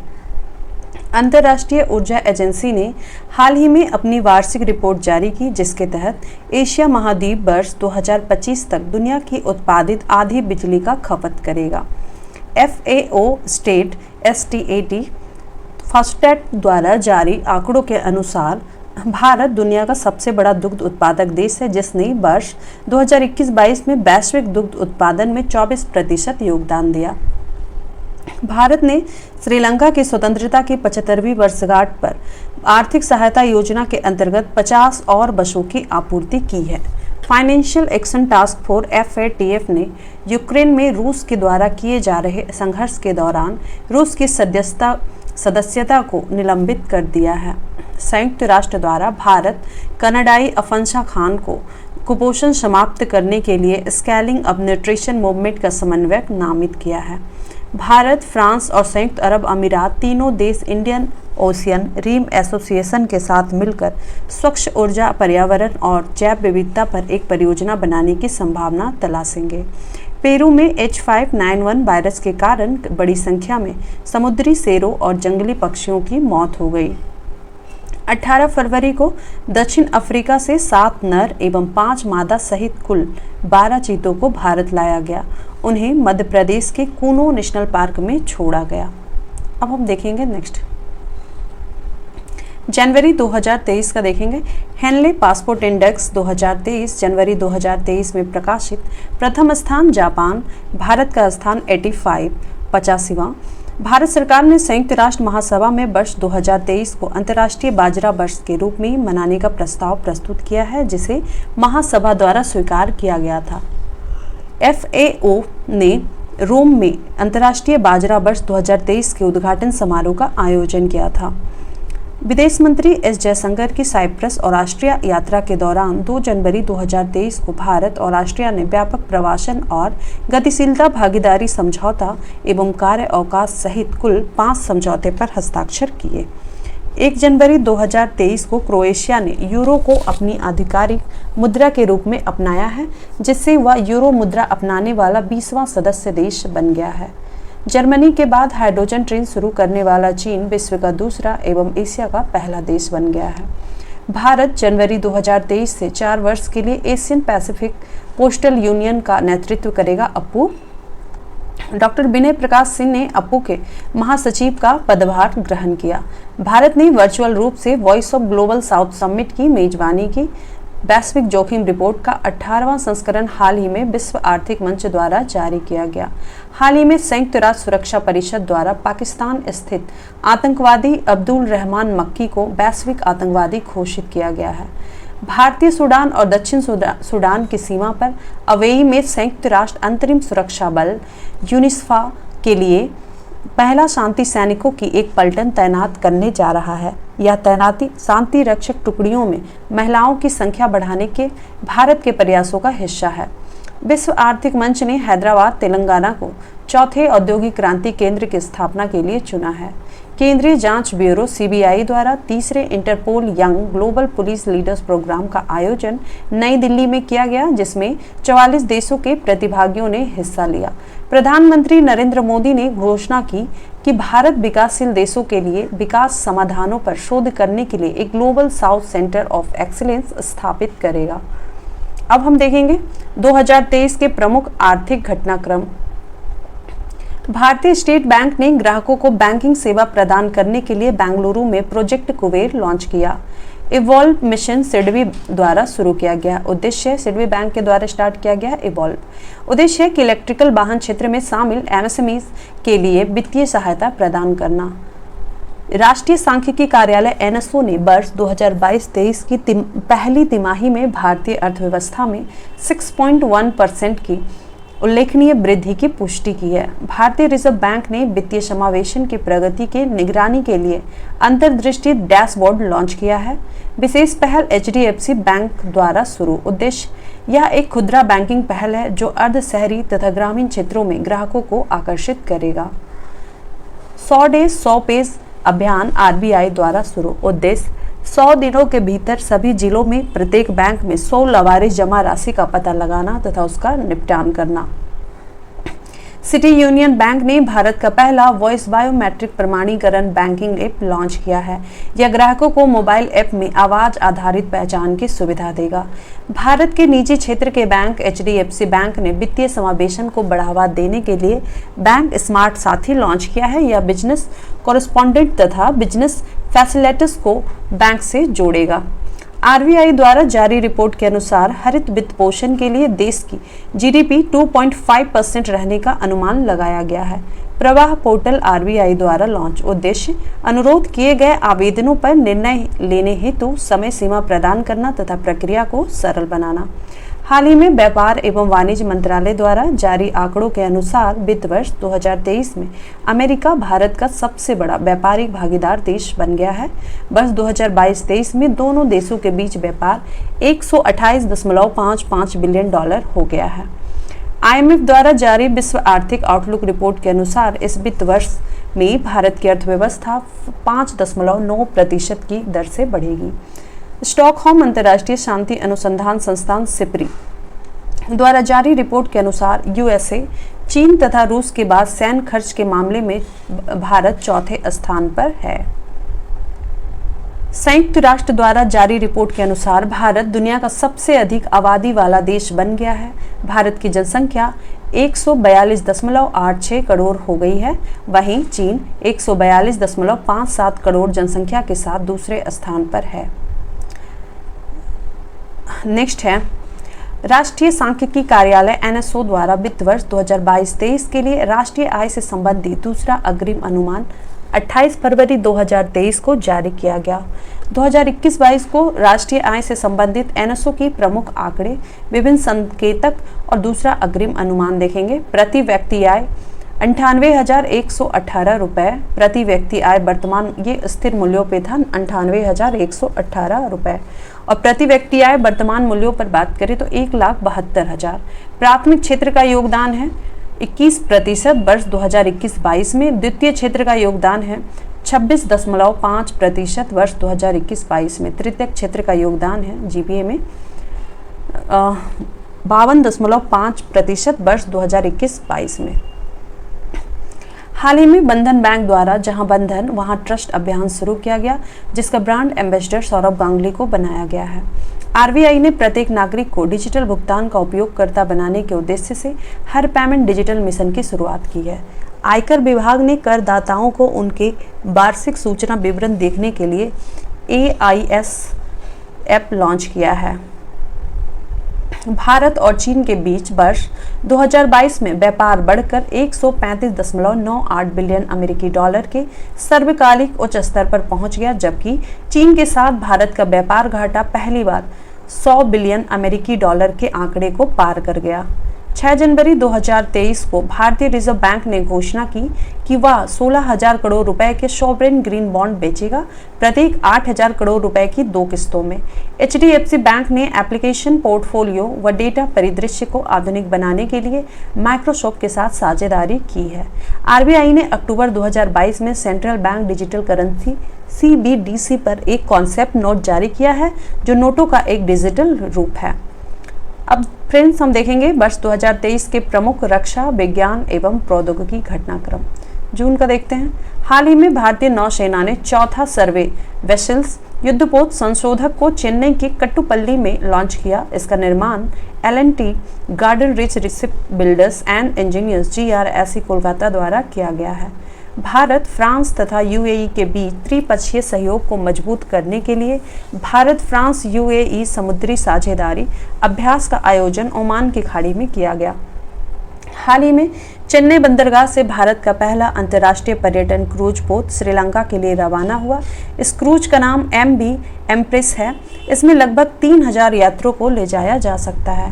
DRDO द्वारा भारतीय नौसेना के लिए विकसित पनडुब्बी विरोधी एंटी सबमरीन टॉर्पीडो वरुणास्त्र का सफल परीक्षण किया गया। यह पानी के भीतर खतरों का मुकाबला करने में सक्षम है। हाल ही में DRDO द्वारा ओडिशा के APJ अब्दुल कलाम द्वीप से अग्नि प्राइम बैलिस्टिक मिसाइल का सफल परीक्षण किया गया। इंडोनेशिया में आयोजित बहुराष्ट्रीय नौसेना अभ्यास कोमोडो MNE के मनेक 2023 में भारतीय नौसेना जहाज INS सतपुड़ा ने भाग लिया। इंडोनेशिया के कोमोडो में फिनलैंड के नाटो में शामिल होने के लिए बाद नाटो सदस्य देशों ने आर्कटिक क्षेत्र में पहला सैन्य अभ्यास आर्कटिक चैलेंज सैन्य अभ्यास 2023 फिनलैंड में आयोजित किया। भारतीय रक्षा मंत्रालय ने अमेरिका से प्रीडेटर ड्रोन MQ-9 रीपर की खरीद हेतु समझौता किया है। ये ड्रोन 35 घंटे तक हवा में रह सकते हैं तथा 450 किलोग्राम वजन ले जाने की क्षमता है। अमेरिकी अंतरिक्ष एजेंसी नासा के अंतरिक्ष यात्रियों ने अंतरिक्ष उद्यान स्पेस गार्डन का निर्माण किया है। उन्होंने अंतरिक्ष में जीनिया नामक फूल के पौधों की खेती की है। हाल ही में ईरान ने अपनी पहली हाइपरसोनिक मिसाइल फतह का परीक्षण किया। Garden reach ship builders and engineering limited द्वारा निर्मित एंटी सबमरीन वारफेयर सैली वाटरक्राफ्ट SWSWC श्रेणी का तीसरा जहाज अंशद्वीप चेन्नई में लॉन्च किया गया। हाल ही में चीन ने लॉन्ग मार्च 2D रॉकेट के जरिए साइलेंट वॉकर परियोजना के तहत एक साथ 41 उपग्रहों को अंतरिक्ष में प्रक्षेपित किया। अब नेक्स्ट देखेंगे मई का, देखते हैं मई 2023 में क्या हुआ है। 2 मई से 8 मई 2023 तक सिंगापुर में भारत और आसियान देशों के बीच AIME 2023 Asian India maritime exercise का आयोजन किया गया। चीन का मुकाबला करने के लिए भारतीय सेना ने अरुणाचल प्रदेश में पूर्वी सेक्टर में एकीकृत निगरानी और मारक क्षमता अभ्यास बुलंद भारत का आयोजन किया। भारतीय नौसेना ने कोची में सबसे पुराने लैंडिंग शिप टैंक INS मगर को 36 वर्षों की सेवा के बाद सेवा मुक्त कर दिया है। भारतीय सेना के गजराज कोर ने विभिन्न आपदा प्रबंधन समूहों के साथ असम में मानस नदी में जल राहत अभ्यास का आयोजन किया। इसका उद्देश्य बाढ़ राहत कार्यों में इन समूहों के बीच समन्वय को बढ़ाना है। भारतीय नौसेना ने छठी तथा कलवरी श्रेणी के अंतिम पनडुब्बी वाक सीर का समुद्री परीक्षण किया। इस पनडुब्बी का निर्माण Mazagon dock ship builders limited द्वारा प्रोजेक्ट 75 के तहत किया गया है। निजी अंतरिक्ष कंपनी एक्सियोम स्पेस ने अंतर्राष्ट्रीय अंतरिक्ष स्टेशन के लिए एक्सियोम मिशन 2 लॉन्च किया। इस मिशन में 4 अंतरिक्ष यात्रियों को भेजा गया, जिसमें सऊदी अरब की पहली महिला एस्ट्रोनॉट रेयाना बरनाबी भी शामिल है। जर्मनी में आयोजित अंतर्राष्ट्रीय सुपर कंप्यूटिंग सम्मेलन में भारत के पुणे स्थित AI सुपर कंप्यूटर इरावत ने शीर्ष 500 ग्लोबल कंप्यूटिंग सूची में 75वां स्थान प्राप्त किया है। भारतीय सेना ने राजस्थान तथा पंजाब के पश्चिमी सीमा पर रक्षा अभ्यास सुदर्शन शक्ति 2023 का आयोजन किया। प्रोजेक्ट संजय भारतीय सेना द्वारा शुरू, उद्देश्य युद्ध क्षेत्र में निगरानी प्रणाली को मजबूत बनाना। अब देखेंगे स्टार्ट कार्यक्रम। हाल ही में इसरो ने स्नातक तथा स्नातकोत्तर यानी ग्रेजुएशन और पोस्ट ग्रेजुएट छात्रों के अंतरिक्ष विज्ञान एवं प्रौद्योगिकी संबंधी प्रारंभिक प्रशिक्षण देने के लिए इस कार्यक्रम की शुरुआत की। आई ड्रोन पहल। Indian council of medical research ICMR ने ड्रोन के माध्यम से स्वास्थ्य केंद्रों तक ब्लड बैंक पहुंचाने के लिए इस पहल की शुरुआत की। हाल ही में इसरो ने एक्सरे पोलैरिमीटर सैटेलाइट यानी एक्सपोसैट लॉन्च करने के लिए रमन रिसर्च इंस्टीट्यूट से सहयोग लिया है। यह उपग्रह चमकीले खगोलीय एक्सरे स्रोतों की गति का अध्ययन करेगा। अब देखेंगे अप्रैल 2023। नासा ने आर्टेमिस 2 चंद्र मिशन के लिए 4 सदस्यीय टीम की घोषणा की है, जिसमें क्रिस्टीना कोच चंद्रमा पर जाने वाली पहली महिला होंगी तथा विक्टर ग्लोबर पहले अश्वेत व्यक्ति होंगे। 5 अप्रैल को अंडमान निकोबार में तीनों सेनाओं ने संयुक्त सैन्य अभ्यास कवच का आयोजन किया। फ्रांस में आयोजित बहुराष्ट्रीय अभ्यास ओरियन ने भारतीय वायुसेना दल ने भाग लिया। भारत की पहली महिला राफेल पायलट शिवांगी सिंह इसमें हिस्सा लेंगी। यूरोपीय अंतरिक्ष एजेंसी ने बृहस्पति के बर्फीले तथा महासागर वाले चंद्रमा का पता लगाने के लिए Jupiter IC moons explorer juice launch किया। हाल ही में केन्या ने स्पेस एक्स के रॉकेट में कैलिफोर्निया में स्थित बेस से अपना पहला पृथ्वी अवलोकन उपग्रह टैफा 1 या ताइफा 1 को अंतरिक्ष में लॉन्च किया। ग्रीस में आयोजित बहुराष्ट्रीय वायुसेना अभ्यास इनियोचॉस 23 में भारतीय वायुसेना के विमान Su-30 MKI तथा C-17 ने भाग लिया। इसरो ने 22 अप्रैल को सतीश धवन अंतरिक्ष केंद्र श्री हरिकोटा से सिंगापुर के 2 उपग्रहों टिलियोस 2 तथा न्यू लाइट 4 का प्रक्षेपण किया। इसे PSLV C-55 से भेजा गया। यह पृथ्वी अवलोकन उपग्रह है।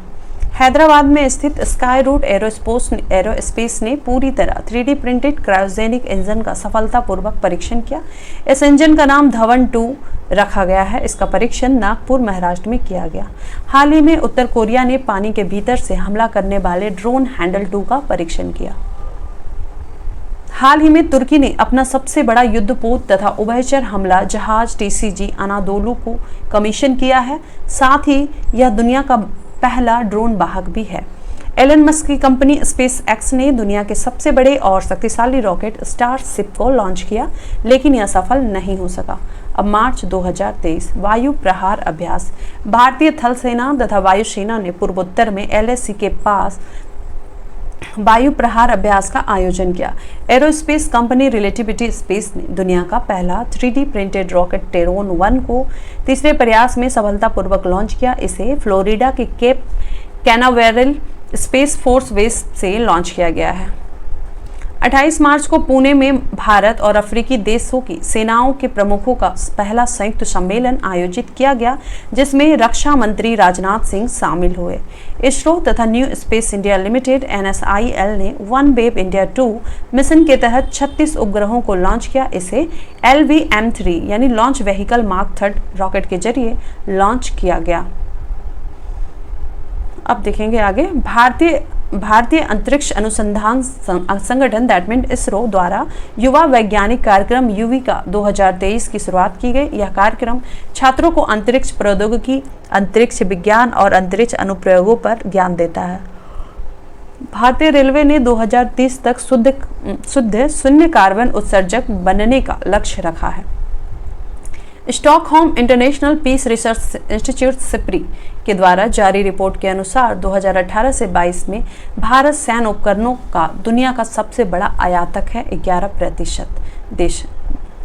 भारत की राष्ट्रपति द्रौपदी मुर्मू ने 16 मार्च 2023 को कोच्चि, केरल में INS द्रोणाचार्य को राष्ट्रपति ध्वज प्रेसिडेंट कलर भेंट किया।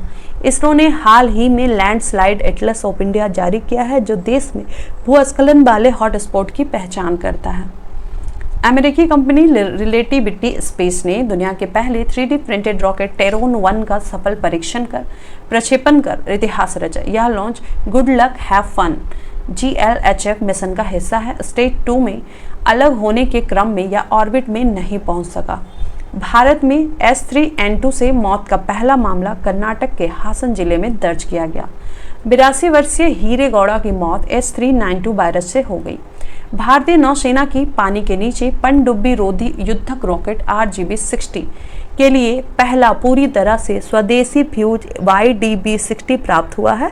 इसे इकोनॉमिक एक्सप्लोसिव्स लिमिटेड EEL द्वारा विकसित किया गया है। नौसेना अभ्यास सी ड्रैगन 23 संयुक्त राज्य अमेरिका में आयोजित किया गया। इसमें भारत, अमेरिका, कनाडा, दक्षिण कोरिया और जापान ने भाग लिया। रक्षा क्षेत्र के आत्मनिर्भर भारत पहल के हिस्से के रूप में भारत का पहला स्वदेशी चौपाया 4 पैर वाला रोबोट और एक्सोस्केलेटन हैदराबाद स्थित स्वयं रोबोटिक्स द्वारा विकसित किया गया है। DRDO ने ओडिशा के तट पर चांदीपुर के इंटीग्रेटेड टेस्ट रेंज में very short range air defence system missile का सफल उड़ान परीक्षण किया। बहुपक्षीय अभ्यास ला पेरोस 2023 फ्रांसीसी नौसेना द्वारा हिंद महासागर क्षेत्र में आयोजित किया गया। NASA ISRO synthetic aperture radar NISAR उपग्रह इसरो को सौंप दिया है। इसे जनवरी 2024 में सतीश धवन अंतरिक्ष केंद्र से लॉन्च किया जाएगा। इसका उपयोग कृषि मानचित्रण और भूस्खलन प्रबल क्षेत्रों सहित विभिन्न उद्देश्यों के लिए किया जाएगा। भारतीय नौसेना के लिए anti submarine warfare shallow watercraft SWC INS Androth को कोलकाता में लॉन्च किया गया। रवांडा मैसेंजर RNA यानी mRNA टीकों के निर्माण की सुविधा वाला पहला अफ्रीकी देश बन गया है Rwanda. Radio GPT artificial intelligence द्वारा संचालित दुनिया का पहला रेडियो प्लेटफॉर्म है, जिसे ओहियो बेस्ड मीडिया कंपनी फ्यूचरी द्वारा विकसित किया गया है। अब देखेंगे फरवरी 2023 का। दुनिया का पहला क्लाउड निर्मित प्रदर्शन उपग्रह जानूस 1 या एंटेरिस के एंड-टू-एंड क्लाउड प्लेटफॉर्म के साथ पूरी तरह से डिजाइन और निर्मित किया गया था। इसे SSLV-D2 रॉकेट की मदद से सतीश धवन अंतरिक्ष केंद्र से लॉन्च किया गया था। क्वालकॉम टेक्नोलॉजी ने दुनिया का पहला सैटेलाइट आधारित टू वे सक्षम मैसेजिंग समाधान लॉन्च किया है। उत्तर भारत का पहला परमाणु संयंत्र हरियाणा के गोरखपुर में निर्मित किया जाएगा। भारतीय वायुसेना द्वारा खराब मौसम से निपटने में पायलटों की सहायता करने के लिए एवं जैमर प्रूफ संचार के लिए एक वायु लिंक प्लेटफॉर्म विकसित किया गया है। राष्ट्रीय सुरक्षा गार्ड और US special operation force SOF के बीच एक संयुक्त आतंकवाद रोधी अभ्यास तर्कस का आयोजन चेन्नई में किया गया। ड्रोन स्टार्टअप गरुड़ एरोस्पेस ने बेंगलुरु में आयोजित एरो इंडिया 2023 में विशेष रूप से निगरानी संचालन के लिए डिजाइन किए गए अपने सौर संचालित ड्रोन सूरज का अनावरण किया। रक्षा मंत्री राजनाथ सिंह ने IDEX इन्वेस्टर हब लॉन्च किया, जिसके तहत रक्षा क्षेत्र में विशेष निवेश में तेजी लाना और निवेशकों को अवसरों और नवाचारों के बारे में एक एकीकृत दृष्टिकोण देना है। हाल ही में उत्तर कोरिया ने अंतर महाद्वीपीय बैलिस्टिक मिसाइल हॉन्शोंग 15 का प्रदर्शन किया है। न्यू स्पेस रिसर्च स्टार्टअप ने भारतीय सेना को स्वार्म ड्रोन वितरित किया है। यह दुनिया का पहला पूरी तरह से संचालित स्वार्म ड्रोन सिस्टम है। अंतर्राष्ट्रीय ऊर्जा एजेंसी द्वारा जारी एक पूर्वानुमान के अनुसार एशिया वर्ष 2025 तक पहली बार पूरी दुनिया की आधी बिजली का उपयोग करेगा।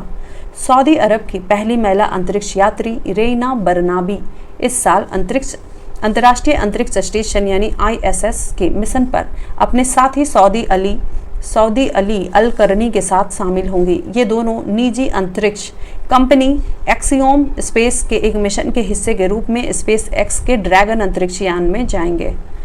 इसरो ने श्रीहरिकोटा आंध्र प्रदेश के सतीश धवन अंतरिक्ष केंद्र से लघु उपग्रह प्रक्षेपण यान SSLV-D2 के दूसरे संस्करण का सफलतापूर्वक प्रक्षेपण किया।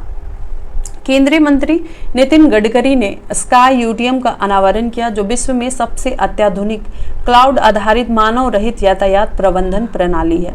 PM मोदी के कर्नाटक के तुमकुरू में हिंदुस्तान एरोनॉटिक्स लिमिटेड HAL के एशिया की सबसे बड़ी हेलीकॉप्टर निर्माण सुविधा का उद्घाटन किया।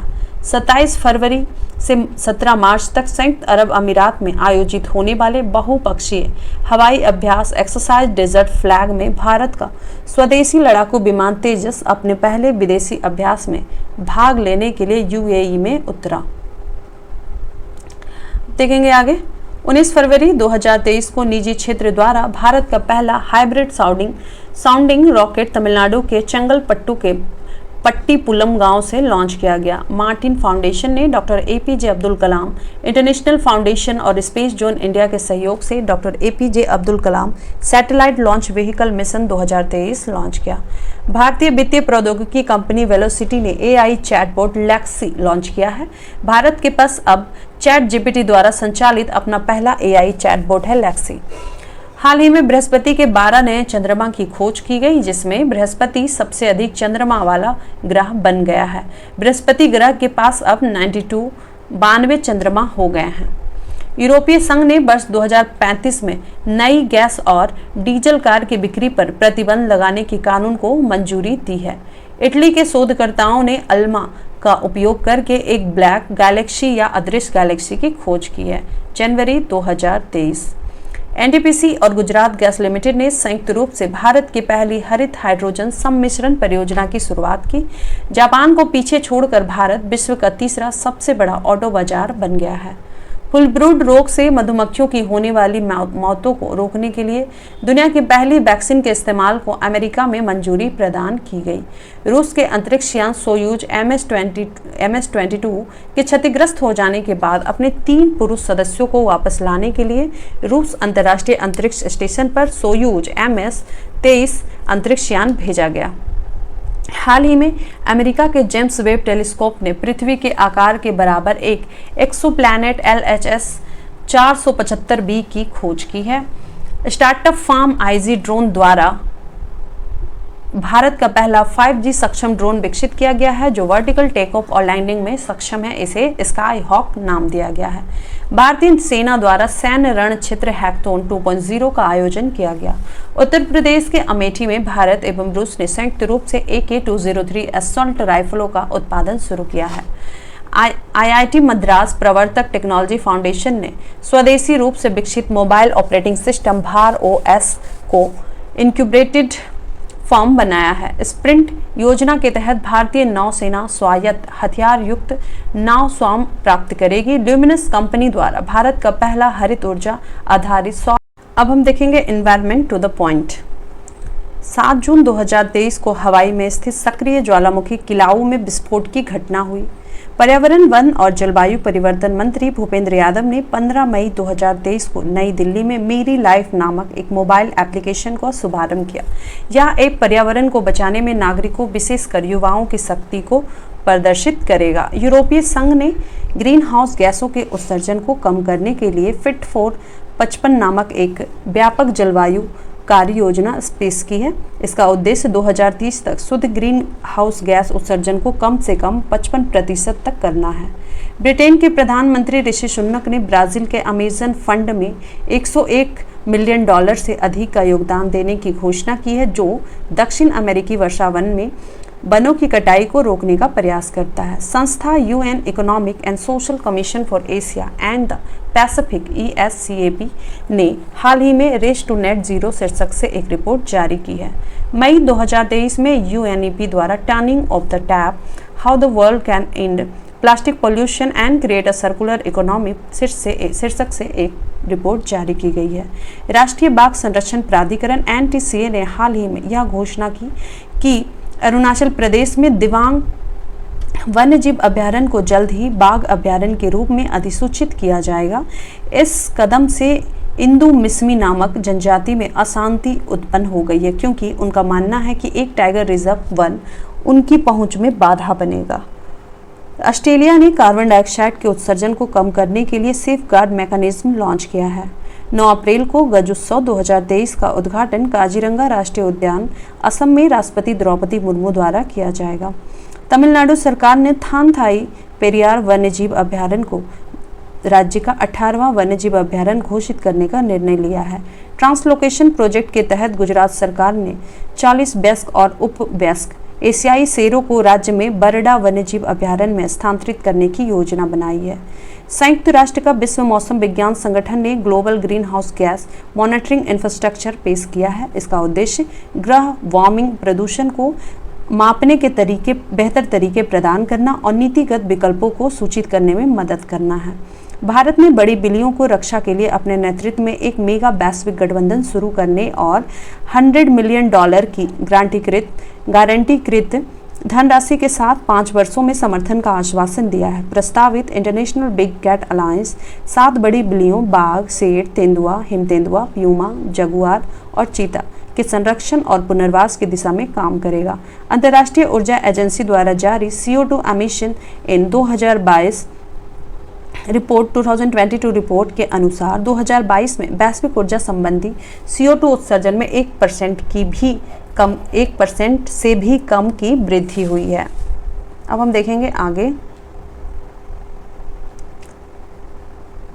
हमारा आगे है कि अमृत धरोहर योजना का उद्देश्य आर्द्र भूमियों के इष्टतम उपयोग को बढ़ावा देकर उनको संरक्षण करना है। मिष्टी योजना का मुख्य उद्देश्य समुद्र तट के किनारे मैंग्रोव वृक्षारोपण करना है। देश के तटीय इलाकों में मैंग्रोव के पौधे रोपे जाएंगे। केंद्र सरकार ने गुजरात के एक क्षेत्र गीर में एशियाई शेरों के संरक्षण के लिए Lion@47 विजन ऑफ अमृतकाल योजना का अनावरण किया है। 1972 में हुए स्टॉकहोम सम्मेलन के 50 वर्ष पूरे होने के उपलक्ष्य में स्वीडन की राजधानी स्टॉकहोम में स्टॉकहोम +50 का आयोजन किया गया। 1972 में वन्य जीव संरक्षण अधिनियम आया था, याद रखिएगा। संयुक्त राष्ट्र महासागर सम्मेलन 2022 केन्या और पुर्तगाल की सह मेजबानी में लिस्बन में आयोजित किया गया। यह सम्मेलन लिस्बन घोषणा पत्र के साथ समाप्त हुआ। प्रधानमंत्री नरेंद्र मोदी ने गुजरात के केवड़िया में स्थित स्टैचू ऑफ यूनिटी से mission life style for environment का शुभारंभ किया। इसका उद्देश्य पर्यावरण की रक्षा और संरक्षण के लिए व्यक्तिगत एवं सामूहिक कार्रवाई को बढ़ावा देना है। इसके अंतर्गत कम से कम 80% गाँव और शहरी स्थानीय निकायों को 2028 तक पर्यावरण के अनुकूल बनाने का लक्ष्य निर्धारित किया गया है। केंद्रीय पर्यावरण, वन और जलवायु परिवर्तन मंत्री भूपेंद्र यादव ने 28 सितंबर 2022 को दुबई, संयुक्त अरब अमीरात में हुए 8वां वर्ल्ड ग्रीन इकोनॉमी समिट के दौरान हुए मंत्री स्तरीय गोलमेज सम्मेलन के भारत का प्रतिनिधित्व किया। नवंबर 2022 में संयुक्त राष्ट्र पर्यावरण कार्यक्रम UNEP द्वारा अनुकूलन अंतराल रिपोर्ट 2022 जारी की गई। जम्मू कश्मीर की पल्ली पंचायत भारत का पहला कार्बन न्यूट्रल पंचायत बन गया है। जनवरी 2023 में वायु गुणवत्ता प्रबंधन आयोग ने दिल्ली और उसके आसपास के शहरों में उद्योग, घरेलू और अन्य विविध कार्यों के कोयले के उपयोग पर प्रतिबंध लगा दिया है। यमुना पर आज़ादी का अमृत महोत्सव कार्यक्रम में अर्थगंगा अवधारणा के तहत नई पहलों को शुरुआत की गई। जलज पहल, इसका उद्देश्य गंगा नदी के तटों के आसपास आजीविका की अवसर बढ़ाना है। इसकी शुरुआत 26 स्थानों पर की गई है। प्राकृतिक खेती और पर्यटन संबंधी पोर्टल IM अवतार स्थानीय उत्पादों के विपणन को बढ़ावा देना एवं पर्यटन को सुविधाजनक बनाना है। भारत टैप पहल, आवास और शहरी मामले मंत्रालय उद्देश्य, इसके तहत कम बहाव वाले टैप और फिक्सचर के उपयोग को बढ़ावा दिया जाएगा। जल दूत ऐप, ग्रामीण विकास मंत्रालय उद्देश्य, इसका प्रयोग गांव में चयनित कुओं के जल स्तर की पहचान करने के लिए किया जाएगा। UNCCD के COP15 का आयोजन कोटवे डी आइवर की आबिदजान में किया गया। थीम था भूमि जीवन विरासत अभाव में समृद्धि की ओर। फ्रेंड, अब हम देखेंगे फटाफट 100.com, उसका राष्ट्रीय। फर्स्ट है कि अपनी इंटरनेट सेवा शुरू करने वाला देश का पहला राज्य कौन बना है? केरल। सेकंड है कि भारत का पहला ODF+ जिला कौन बना है? तो वायनाड, केरल। नेक्स्ट है कि सुशासन नियमन को मंजूरी देने वाला भारत का पहला राज्य कौन बना है? महाराष्ट्र। मनरेगा श्रमिकों के लिए कल्याण कोष स्थापित करने वाला भारत का पहला राज्य कौन बना है? केरल। संयुक्त राष्ट्र सतत विकास लक्ष्यों के स्थायीकरण को अपनाने वाला भारत का शहर बना है भोपाल। लोकलाइजेशन की बात हो रही है। भारत का पहला राज्य जिसने अपने सभी पुलिस बलों में ड्रोन निगरानी प्रणाली स्थापित की है वो है केरल। नेक्स्ट है कि भारत का पहला रीडिंग लाउंज वाला हवाई अड्डा कौन बना है? तो यूपी का बनारस का लाल बहादुर शास्त्री अंतर्राष्ट्रीय हवाई अड्डा। नेक्स्ट है कि भारत का पहला राज्य जिसने राइट टू वॉक लागू किया, पंजाब। भारत का पहला राज्य जिसने उच्च संस्थानों के लिए संस्थागत रैंकिंग ढांचा की शुरुआत की, केरल। भारत का पहला अंतर्राष्ट्रीय मल्टी मॉडल लॉजिस्टिक पार्क जहां विकसित किया जा रहा है वो है असम का जोगी घोपा। भारत का पहला under water metro trial run किस शहर में किया गया? तो कोलकाता में। भारत की पहली अंडर सी ट्विन टनल का निर्माण किया जा रहा है तो मुंबई। माउंट अन्नपूर्णा के शिखर पर पहुंचने वाला पहला भारतीय पुरुष अर्जुन वाजपेयी। भारत की पहली जल मेट्रो की हरी झंडी किस शहर में दिखाई गई? तो कोची में। भारत का पहला पशु जन्म नियंत्रण प्रशिक्षण केंद्र कहाँ स्थापित किया गया है? किस शहर में? तो लखनऊ में। चुनाव आयोग ने किस राज्य के विधानसभा चुनाव में पहली बार वोट फ्रॉम होम विकल्प पेश किया है? तो कर्नाटक सरकार। भारत का पहला राज्य जिसने अज्ञात निकायों का DNA डेटाबेस बनाया, हिमाचल प्रदेश। एप्पल कंपनी ने भारत में अपना पहला स्टोर किस शहर में खोला? मुंबई। भारत का पहला 3D मुद्रित डाकघर कहाँ बनाया जा रहा है? तो बेंगलुरु। भारत का पहला 3D प्रिंटेड हिंदू मंदिर किस राज्य में बनाया जा रहा है? तेलंगाना। भारत की पहली नियो मेट्रो का निर्माण किस शहर में किया जा रहा है? देहरादून। केंद्रीय स्वास्थ्य मंत्रालय द्वारा शुरू किया गया 75/25 पहल किस रोग से संबंधित है? तो उच्च रक्तचाप और मधुमेह। भारतीय प्रतिस्पर्धा आयोग की पहली महिला अध्यक्ष किसे नियुक्त किया गया? तो रवनीत कौर। बच्चों के लिए डिजिटल स्वास्थ्य कार्ड प्रदान करने वाला भारत का पहला राज्य कौन बना है? तो उत्तर प्रदेश। अब हम देखेंगे नेक्स्ट 25 नंबर, कूल रूप पॉलिसी लॉन्च करने वाला भारत का पहला राज्य कौन बना है? तेलंगाना। 100% विद्युतीकृत रेलवे नेटवर्क वाला भारत का पहला राज्य कौन बना? हरियाणा। एक अभियुक्त की जमानत याचिका पर निर्णय लेने के लिए ChatGPT तकनीक का उपयोग किस कोर्ट ने किया? तो पंजाब और हरियाणा हाई कोर्ट ने। गेटवे ऑफ इंडिया से एलिफेंट गुफाओं तक तैरने वाला पहला व्यक्ति बना है Krishna Prakash. Central bank digital currency का उपयोग करने वाला भारत का पहला नगर निगम कौन बन गया? तो पटना नगर निगम। सेंट्रल बैंक डिजिटल करेंसी का उपयोग करने वाला। सेंट्रल बैंक डिजिटल करेंसी का मेट्रो पार्किंग के लिए स्वीकार करने वाला भारत का पहला मेट्रो बन गया है कोच्चि। रेशम कीट बीमा योजना शुरू करने वाला भारत का पहला राज्य बना है उत्तराखंड।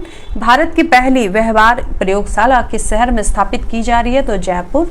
किस शहर में पूर्वी भारत का पहला वर्ल्ड ट्रेड सेंटर बनाया जा रहा है कोलकाता। NABS से मान्यता प्राप्त करने वाला भारत का पहला एम्स कौन बना तो एम्स नागपुर। माउंट एवरेस्ट पर चढ़ने वाली तमिलनाडु की प्रथम महिला बनी है मुथुमिसेल्वी।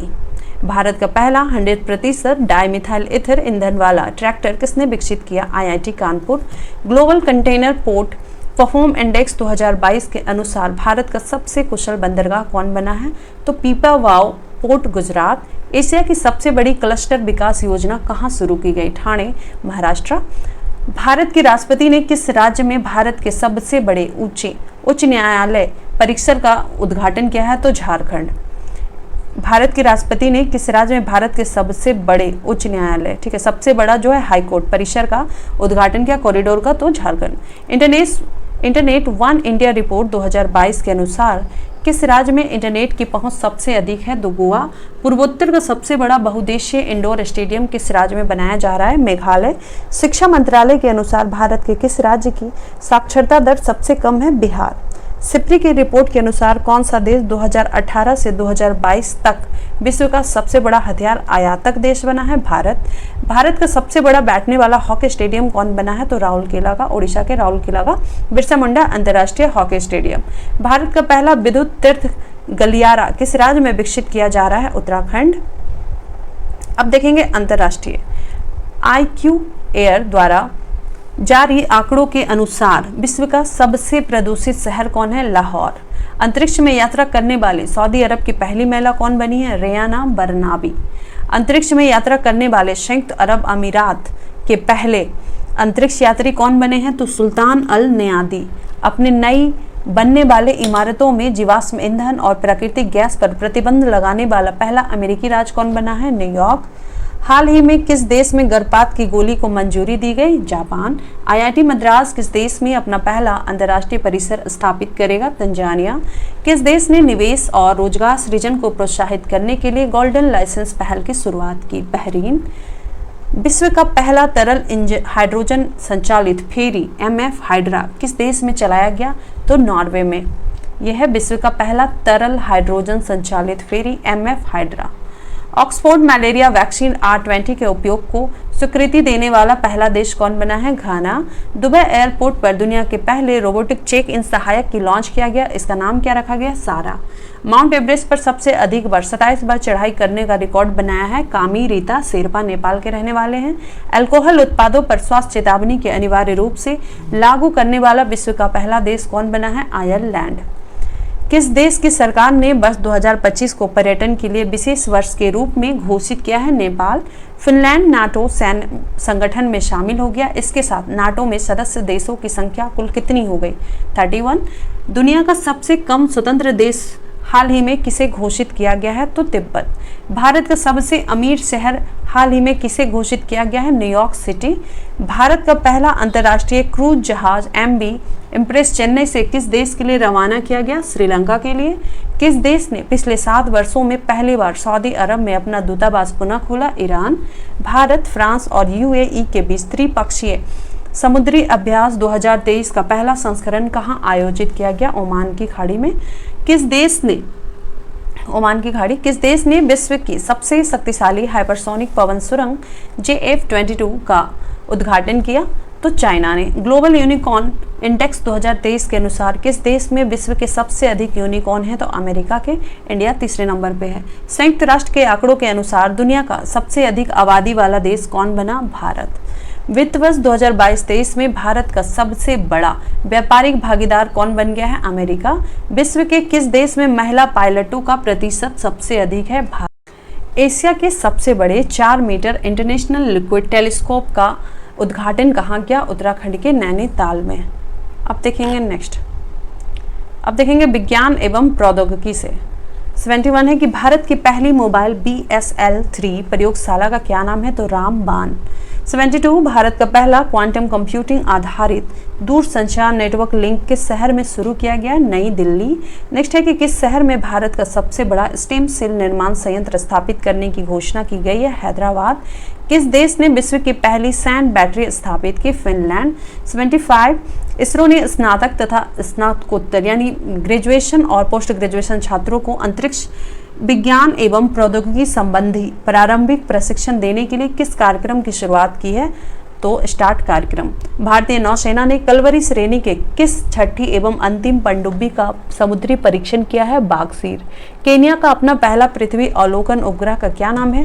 टाइफा 1। दुनिया के सबसे बड़े और शक्तिशाली रॉकेट स्टारशिप को किसने लॉन्च किया है? Space x company.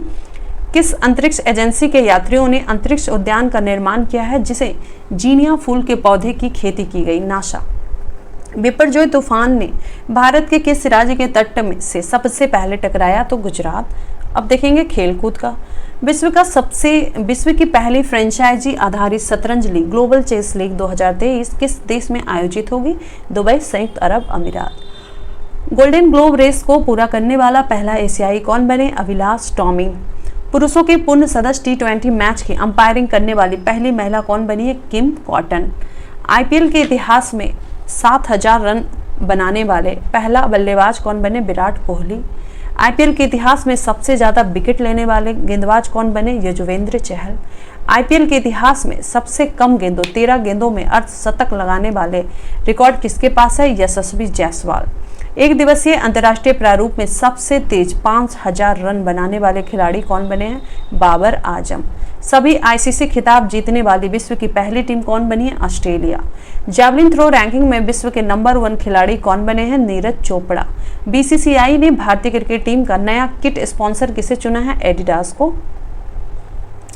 अब देखेंगे पर्यावरण एवं पारिस्थितिकी से रिलेटेड। भारत का पहला सौर शहर कौन बना? सांची। फिर है किस राज्य में पहली मैंग्रोव मिट्टी पक्षी जनगणना की गई? तो उड़ीसा में। जल बजट तैयार करने वाला भारत का पहला राज्य कौन बना है? केरल। भारत का पहला और सौर ऊर्जा संचालित पर्यटक नाव किस राज्य में शुरू हुआ? केरल। विश्व का पहला जटायु संरक्षण और प्रजनन केंद्र किस राज्य में विकसित किया जा रहा है? उत्तर प्रदेश। 96 है कि भारत का पहला कार्बन न्यूट्रल गांव कहाँ विकसित हो रहा है? तो भिवंडी है ये महाराष्ट्र का। एशिया की सबसे बड़ी अंडर वाटर हाइड्रोकार्बन पाइपलाइन किस नदी के नीचे बनाया गया? ब्रह्मपुत्र नदी। भारत में सबसे ज्यादा जैव विविधता विरासत पार्क किस राज्य में है? पश्चिम बंगाल। 99 है कि जल शक्ति मंत्रालय के अनुसार किस राज्य में तालाबों और जलाशयों की संख्या सबसे अधिक है? तो पश्चिम बंगाल में। जल शक्ति मंत्रालय के अनुसार किस राज्य में झीलों की संख्या सबसे अधिक है? तो तमिलनाडु में। तो फ्रेंड्स हमने इसका 1 लाइनर इसका कंप्लीट कर लिया है। अब एक बार और हम जो है दूसरा वीडियो लाएंगे, उसमें खेल अवार्ड वगैरह जो भी हो उसमें देखा जाएगा। ठीक है, तो होप सो गाइस आपको मेरा वीडियो अच्छा लगा हो। जय हिंद।